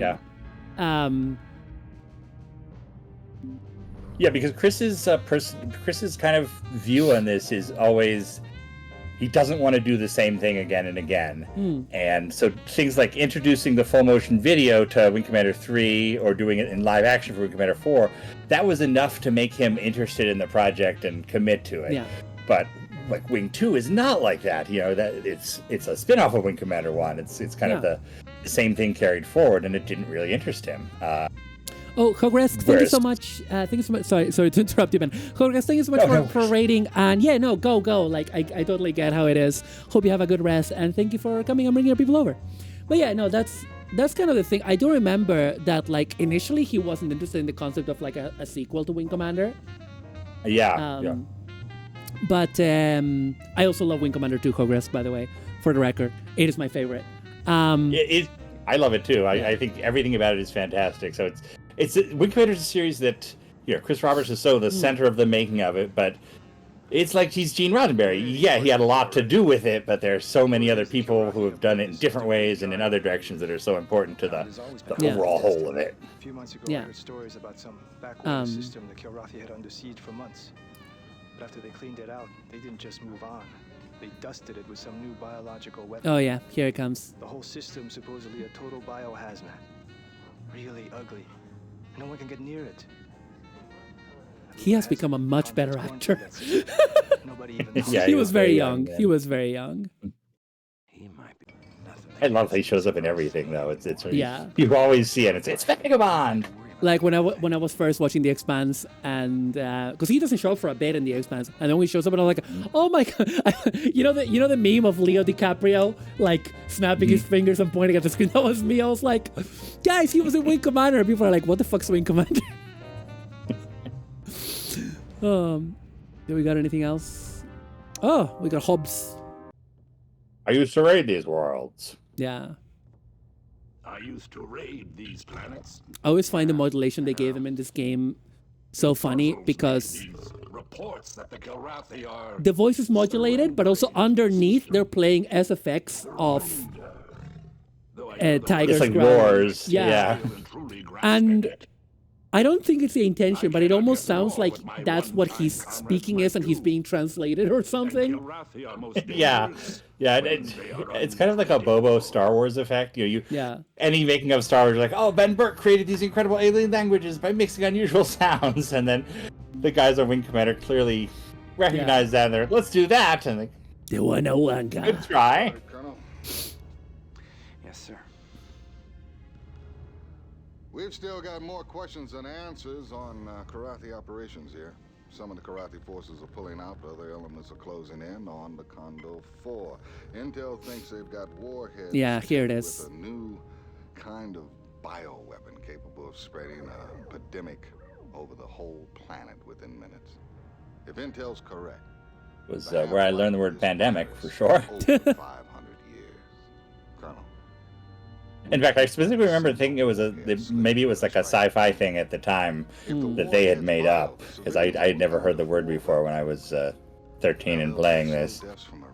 I am glad that you're saying that, because like when I was growing up and I was watching all this sci-fi, like my mom loved me getting into sci-fi because I was practicing my English. Like my mom would literally buy me Star Trek and Star Wars novels in English.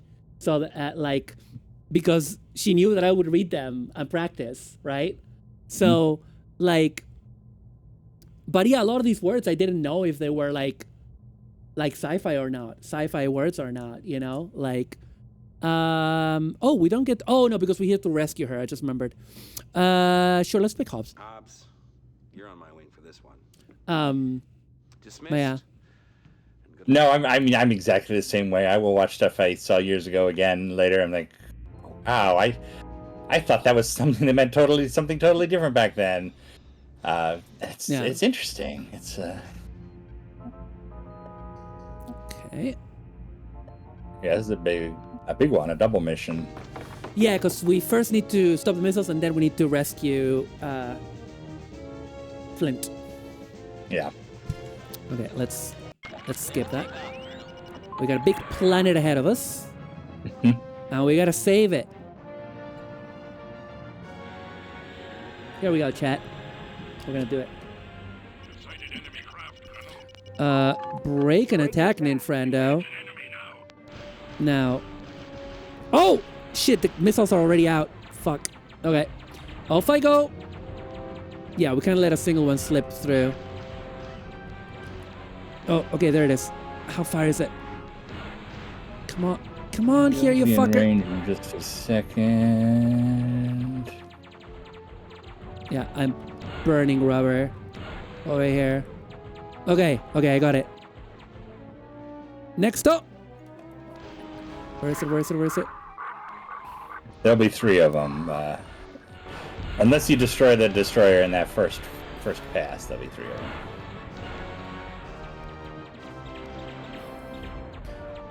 Okay, good. That's the third one. Leave me alone!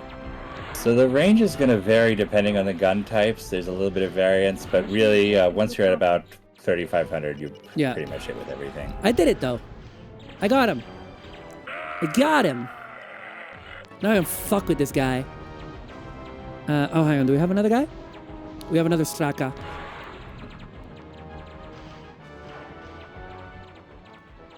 I do love how they realized the Straka so much better in this game compared to compared to 2. Obviously, because of the technology. Yeah, they're a lot more fun. Yeah. Mhm. And I do love that they trade the cloak for like being quite weak. Like even when play this in normal levels, like in normal difficulty, like they're really, I think they're the weakest enemy fighter in the game in terms of armor or something, right? They are, and once you kind of learn their patterns and how they move once they've cloaked, you really learn how to do that in each shot. Well, you obviously keep doing it, so you have that internalized, but yeah, it's a neat strategy for the cloak ships, and they're just Wing 2. They're like a surprise the first time you see it. You're like, oh my god, but they're not so much fun to meet again and again. Yeah. And the one thing we found endlessly with playtesting, you know, we repeated on Star Citizen, is that cloaking is just not fun for a player in multiplayer.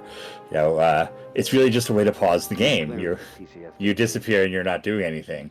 It's only satisfying when you're getting attacked by a cloak ship. While you were out there, Intel did confirm that the Karathi warhead loadouts were biohazard in nature. You're clear. Oh, wait a minute, sir. Captain Ison's on the comm.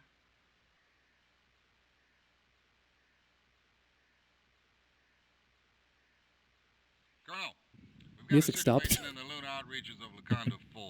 Lieutenant Robin Peters has ignored our return to ship orders. She's gone renegade. Appears to be pursuing her own private war. Can you risk bringing her back? Yeah, sure. How do I? You have to, yeah, good. Now, Victory. Going after Flint. Yeah. I'm going after. It's very easy to not do it. Yeah. Wait, what? What just happened? I don't know what just happened there. What's your status? Okay, you should be able to autopilot now. Pretty, sir. Is it because we're now in the Flint mission? I guess. Yeah, you're in the. I guess we saw it reboot to the next mission, which I think must be an impact of the fan patch again. Yeah. We're seeing some of the little edges. Yeah. Because like technically, when you switch, it's technically loading a second mission. You see it again when you do like the ground missions. It's actually 3 missions cramped together, and it transitions with a video under it. Why am I not finding anything? So the nav points in this are actually random. You may find Flint and ships at any nav point, or there's like 4 different potential encounters. It can take all of them to get to Flint, but no, here you found her in the first one that she's at. Oh, she's fighting a cap ship. Yeah, it's a cruiser. No wonder Curly's in trouble. So much for one less Kilrathi, huh? But again, back in the day, this looks super pixely, but this provided such a sense of scale. You know, you see all these ships firing at each other. It was so cool. Yeah, this was like nothing else you played on the PC at the time. Yeah. I love how those branches of the design, they seem to be... This is a low-res version of the model, so they're like a whole polygon instead of seeing there's a couple different... and again, I think this is the fan patch that has turned the space a little bit darker black, because if you're... usually you wouldn't notice that blue in the wings of the ship, but I think there's 3 LODs for each of the cap ships, and you notice, especially in the Victory, that you'll get to a point where you can't see the interior. It looks like a painted over texture. Yeah. Okay. Oh. Come on. What are you doing? Get out of here. Okay, yeah, now it's loaded the proper texture. I guess we can... So Colonel Cyclist looks it up, and it's that 3K is the range of the plasma gun, so that's, if you want all of your guns to hit, wait till you're within 3,000. I don't think I can get this guy. Do you still have a torpedo? Do I? I do have one. That might do it. Okay, let's try to get that big turret. I guess you can autopilot it. You don't have to do this. Let's see if that works.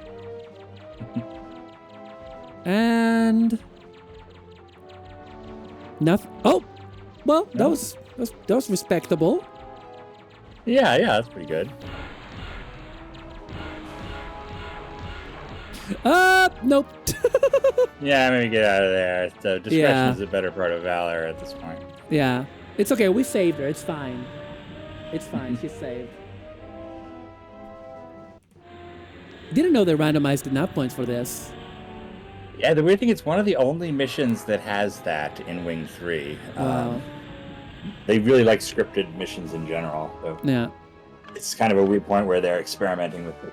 And it changes based on the difficulty levels, too. There's the potential to encounter what the game calls a scout, which is just a transport that's been labeled scout. But that's in this mission only. Interesting. Take that.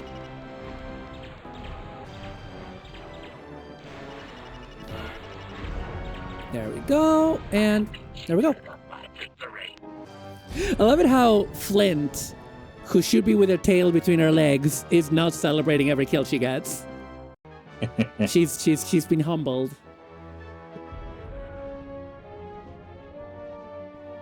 What's your status? I'm fine. I'm fine. I'm fine.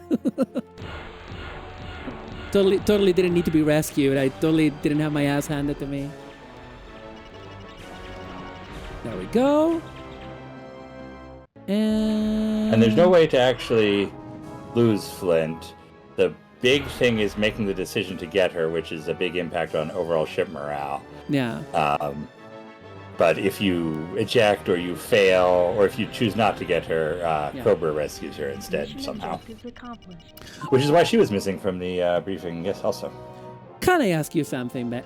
This is something that has puzzled me for 30 years. Well, not 30 years because I played this. We covered this. I didn't play this game when it launched. Why is it that a lot of the times when you're returning to the victory, like you're upside down to the victory? It's because the maps are in 3D space and the victory stays in one place, so it's not all one level plane. So if you're nav 1, nav 2, nav 3, you've got to come back angled, and the victory is a persistent object throughout it all. So you'll come out of autopilot and it'll be at some whatever different vector it is. So basically it rounds it down to whether you're upside down or not, based on your approach. Yeah. That is interesting. I would not have guessed that was the case. And you'll wonder that a lot with the autopilot tracking shots too. Sometimes you'll see they'll suddenly go to like the side and your ship looks like it's flying up. I just assumed it was random. Because you don't even need to simulate that. So the whole, in a Wing Commander 3 mission, the entire game space is active at the same time. It's one big map. So the ships don't they don't depopulate and repopulate like they probably would in any modern game. Again, this is detail that that wasn't necessary for the article, but I also didn't know. Do you know what I mean? That the more that you learn about this game, oh yeah, you can find out stuff forever. Yeah, God. And that's what I love about a community like ours. You know, every retro whatever community has these people that are the keepers of the flame, and they have been spending all these years learning all the tricks and tips and the history, and so as long as those communities are inclusive and they welcome other people into it, it's a perfect situation because you get to share all this stuff you've been hyper-fixated on with everybody else, and if they're interested, it's there for them, and if they're not, it doesn't matter to them. It's great. Yeah. I have to insert disc 3. I just clicked. I might have. I guess the captain ordered you. No. That was my call. Are we on disc 3 already? Then I guess I should. I don't think so. We haven't even done the Behemoth yet. Behemoth is disc 3. That's just seem early for disc. No, you shouldn't be on disc 3. Yeah. This is still 2. Oh no, this is just that was 2. That was jump to 2. Right. Not your heart. You've never done that, sir. Fly with your heart.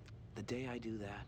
Yeah, jump to 3 will happen at Torgo just before the Behemoth. Sir, my father didn't read his children bedtime stories. He read to us from the regs manuals. He was a bad father.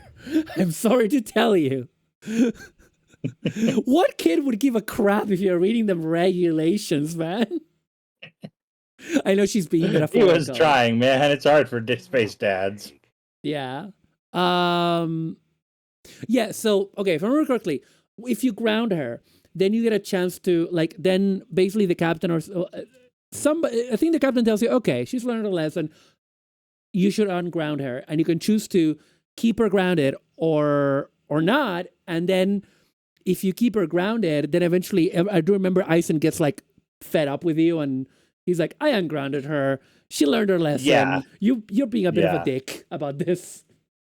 Yeah, if you ground her now, she'll come and complain to you in a couple of missions and say Yeah. she's learned her lesson, and you can choose to keep her grounded or not. And Yeah. then if you keep her grounded, she'll be grounded for another mission or so, and then Okay. Eisen.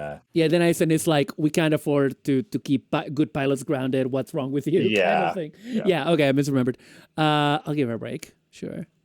Yeah, there's no benefit to grounding her from a practical standpoint. You just have one less wingman, and you run through the same thing with Vagabond in Act 3 or 4, Act 3, where he gets grounded for punching the physicist. Yeah. And yeah, punching the doctor that's making the Templar bomb. Yeah. What's his name? Severin. Severin, Professor Severin. Sevi. The black main system. I think I maybe have one more mission in me, because it's getting late and I need to have my dinner. But that's understandable. Yeah, I could do one more. Yeah, awesome. A blitzkrieg Kilrathi assault has taken the lives of thousands. Still buying the fantasy that we're winning the war? Why the hard-on for the opposite take? Because you'd have to be blind not to see that things are going bad and getting worse. Excuse me? Fact, we haven't had shore leave in months. Fact, all we do is move from one defensive mission to another. Fact, our entire force is constantly in retreat. Now, is that just my imagination, or is the entire war effort unraveling before our eyes? Fact. We have a communications officer aboard with Yeah. far too much time on his hands. Dangerously spreading fear, uncertainty, and doubt throughout the He's ship. spreading Now, FUD. you spread your fears to anyone, I'll have you reassigned to waste recycling. I'm sorry. That was back when conspiracy theory guys were fun instead of terrible. I'm sorry, but I've watched a lot of videos about, like, I don't know if you watched Dan Olson on YouTube. Oh, yeah. Yeah, I've watched his videos on, like, the meme stocks people and the NFTs and stuff. So it's like, I love torturing my friends with the fucking meme stock and NFT lingo. You're spreading FUD. God. That's real good. Okay. Oh, Eisen.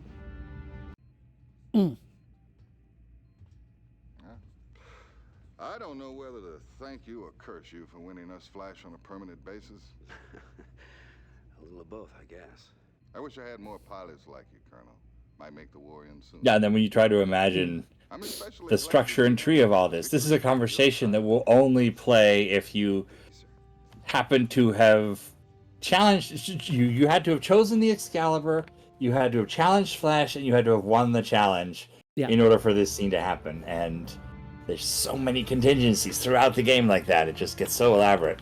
Absolutely, and it is very fascinating, and that's back to what I was saying earlier about, like, this is the bit that I had to cut out, that about the Hollywood scriptwriters making themselves insane with flashcards about how to keep track of the story that they're writing, because at the bottom of it, it's not a super complicated story, but it's complex enough that you have to keep track of each character's arc and what is happening when and where.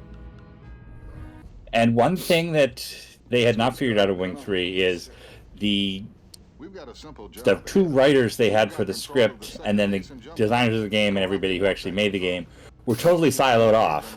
Chris basically went off with Terry Borst and Frank De Palma, who were the writers, and came back with the script fully formed. So none of the script story is particularly informed by how to design a game, because these were Hollywood scriptwriters. They were big. What is the term? Script doctors at the time. But they didn't know video games. This was all new to them, and they didn't work with the team. They were separate hires working in New Mexico. Yeah, because also back then, like, yeah, video games were written, like people wrote stories for video games, but weren't a lot of video game writers. No, Like, it wasn't it wasn't really a thing. Origin was creating them, basically. They called it Origin University at the time, because you had, basically, the company didn't pay well, but they were training up people for these totally new 3D artists, game writers, interactive folks, interactive composers. These were all totally new games, and so many of them came through Origin at the time, and then they would go off to places like id and Microprose and so on. And I think you have it with Blizzard today, or 10 years ago when I started in the game industry.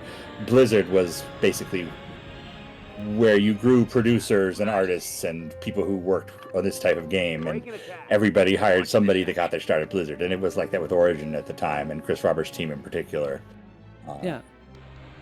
And it's just so interesting because, like, again, for me, the key puzzle of Wing Commander 3 is that it is so keystone to modern Western game development. And it's so not talked about, you know, compared to other games of the era. Yeah, you're totally right. And again, like, you know, we've gone over the reasons, but it's kind of interesting how that cultural memory can be fading, and that's why stuff like, you know, all the stuff that you guys do at CIC for preservation is so important. Yeah, I don't want to take anybody aside and say, hey, you have to care about Wing Commander, but I want to be there when somebody does. Yeah. I do, and I will. Good. Oh, there's more. Second wave. No, it's less that, but it's also more that, like, I don't know. I feel it's such an important cornerstone that gets forgotten. I totally agree. Okay. Here, kitty I cat. think you're going to get your first ace in this mission. Oh. I think this is the Blood Mist mission. We'll see. Is it? Oh, hello. I mean, I don't know if he's already gotten killed, though. It's entirely possible. No, I think it's at the end. It's when you're defending the station. It's the last wave is flying a pack-can. Oh, a Pac-10, got it. Okay. Yeah. I'm gonna go for these guys. Choke on that, you flea bag. Ape that you are.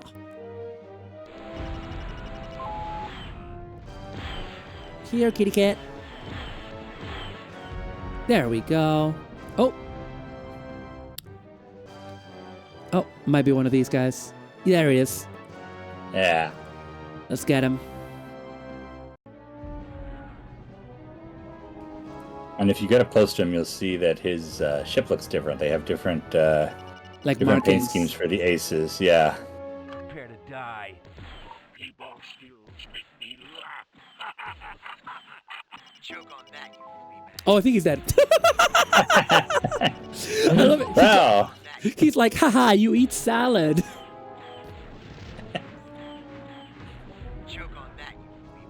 Yeah, sure, Flash. Just get them all. I'm just gonna sit here. I'm just gonna we can go just on. gonna have a drink, you know.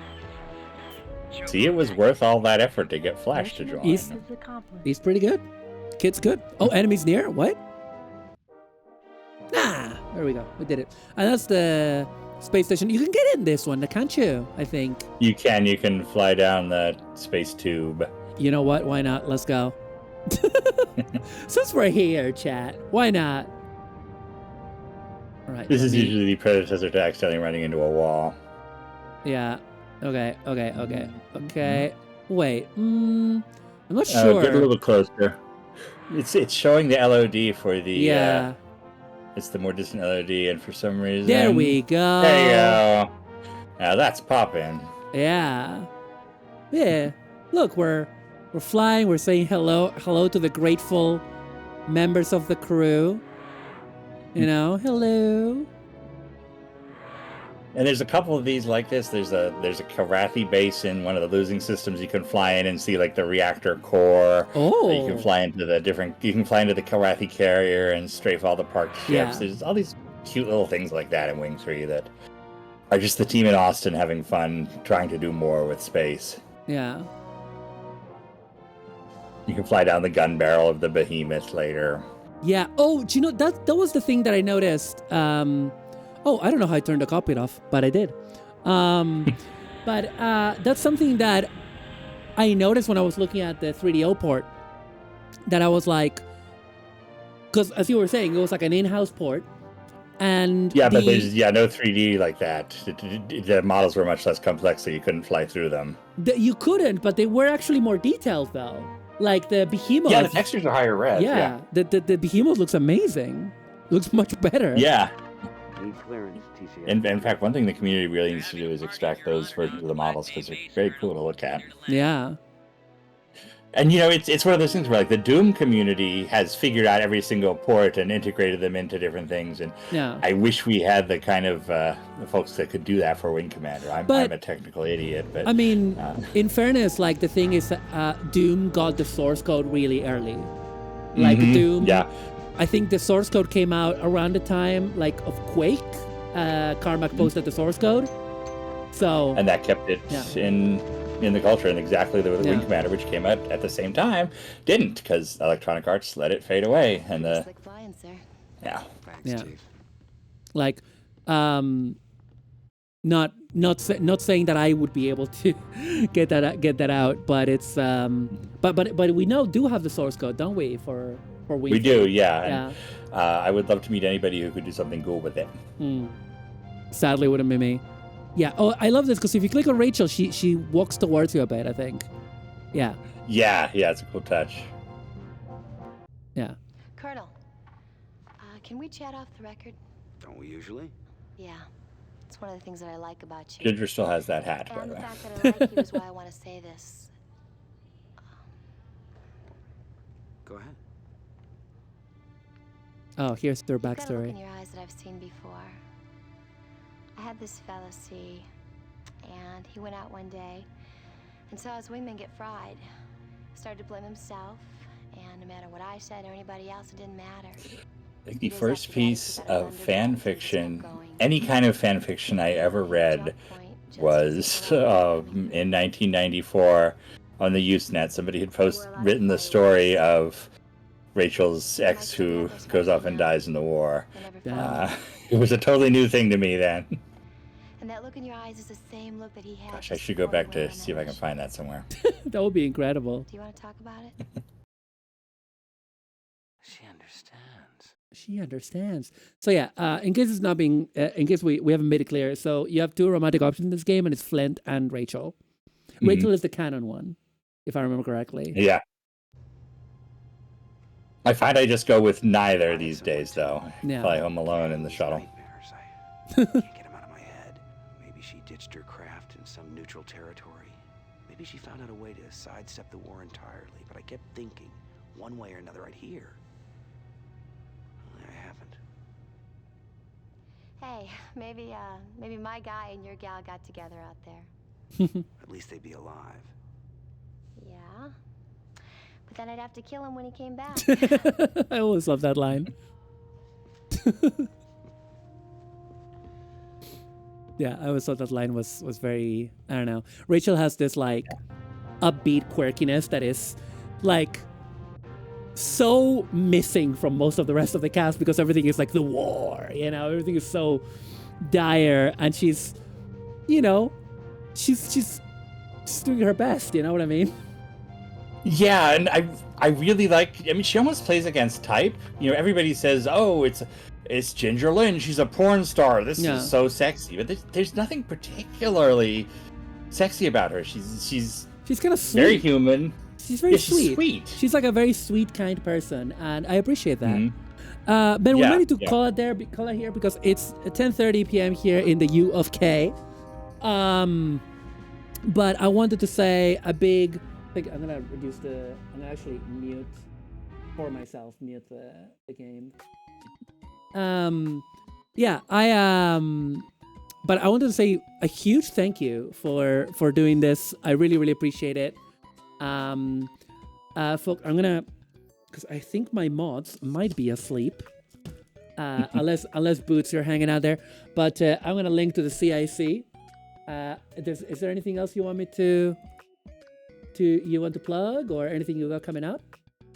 Well, nothing I'm allowed to talk about yet, but there's some stuff coming up. Keep watching the Wing Commander community. But thank you for having me on. It was great to talk Wing Commander, and thank you for your articles. They've been doing a fantastic job of letting people know about these games. But I really appreciate you. Thank you so much, Ben. I really appreciate it. It's just been such a wild trip down memory lane, and who knows? Maybe we'll do this again when I do the Wing Commander 4 article. It will not be 5 years this time. That would be fantastic. I'm here to help be. in any way I can. And if anybody out there is interested in Wing Commander, come to the CIC. You're welcome in our community. We're a small but passionate group of folks that we love the history of the making of the game. We love the lore. We love being positive about this stuff. Yeah, it's like, I gotta tell you guys, it's a very fun, inclusive community where everyone is just nerding the heck out about Wing Commander, and also some old Origin games here and there. It's a good time, and I really like it. I linked to the CIC, check it out. There's so many fan projects as well. Like, it's insane the amount of fan projects Wing Commander gets. Like with how relatively forgotten it is and I'm saying that as a fan, okay? Because it is, but the passion for it is still there, so strong all these decades later, and there's just a lot of interesting stuff. There's someone that is remaking Wing Commander 1, if I remember correctly. Howie Day has got Wing Leader, and it looks amazing. Wing Leader, it's one of those remakes. It's one of those remakes that plays the way that you remember the game. Yeah, you go back to Wing 1, and it's so awkward to play it, but his plays the way it is in your mind. It's great. Yeah, no, that is so cool. But yeah, folks, please check that out. And we're gonna raid, and I will post for anyone in chat that is regular. I will post my schedule on Twitter probably tomorrow. I have to go to the dentist tomorrow. Exciting times. The exciting life of a VTuber. Wait, let me see who all is live. Let's see if anyone's doing anything interesting in the retro category. See who is about. What have we got? Someone is watching Malcolm in the Middle in the retro category. Why is it even happening here? People are just watching TV in the retro category, Ben. Sure, why not? Okay. Someone's watching Bleach. Someone's watching Chespirito. Okay. Guys, this is for retro. I mean, I'm not gonna police anyone, you know what I mean? But let me see. We got some. I'm just checking to see if there's anything compatible with what we were doing here right now. If anyone's doing an Origin game, a Wing Commander, or an FMV game even. So let me have a look. See, because if not, I'll just raid one of my usuals. What have we got?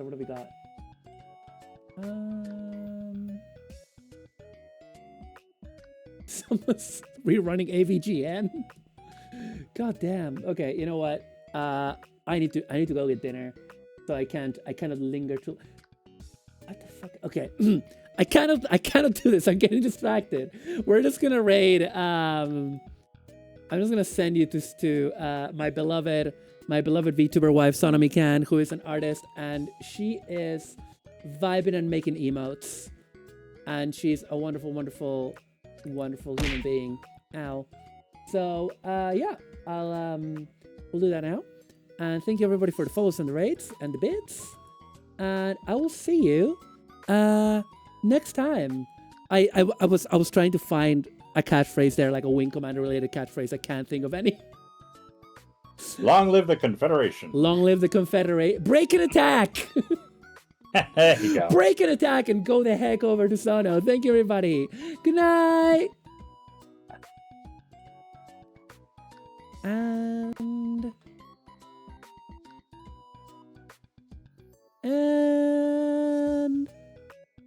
come on. There we go. We are out, I think. Awesome. Did the raid? Well, yes. Okay. That was great. Thank you so much.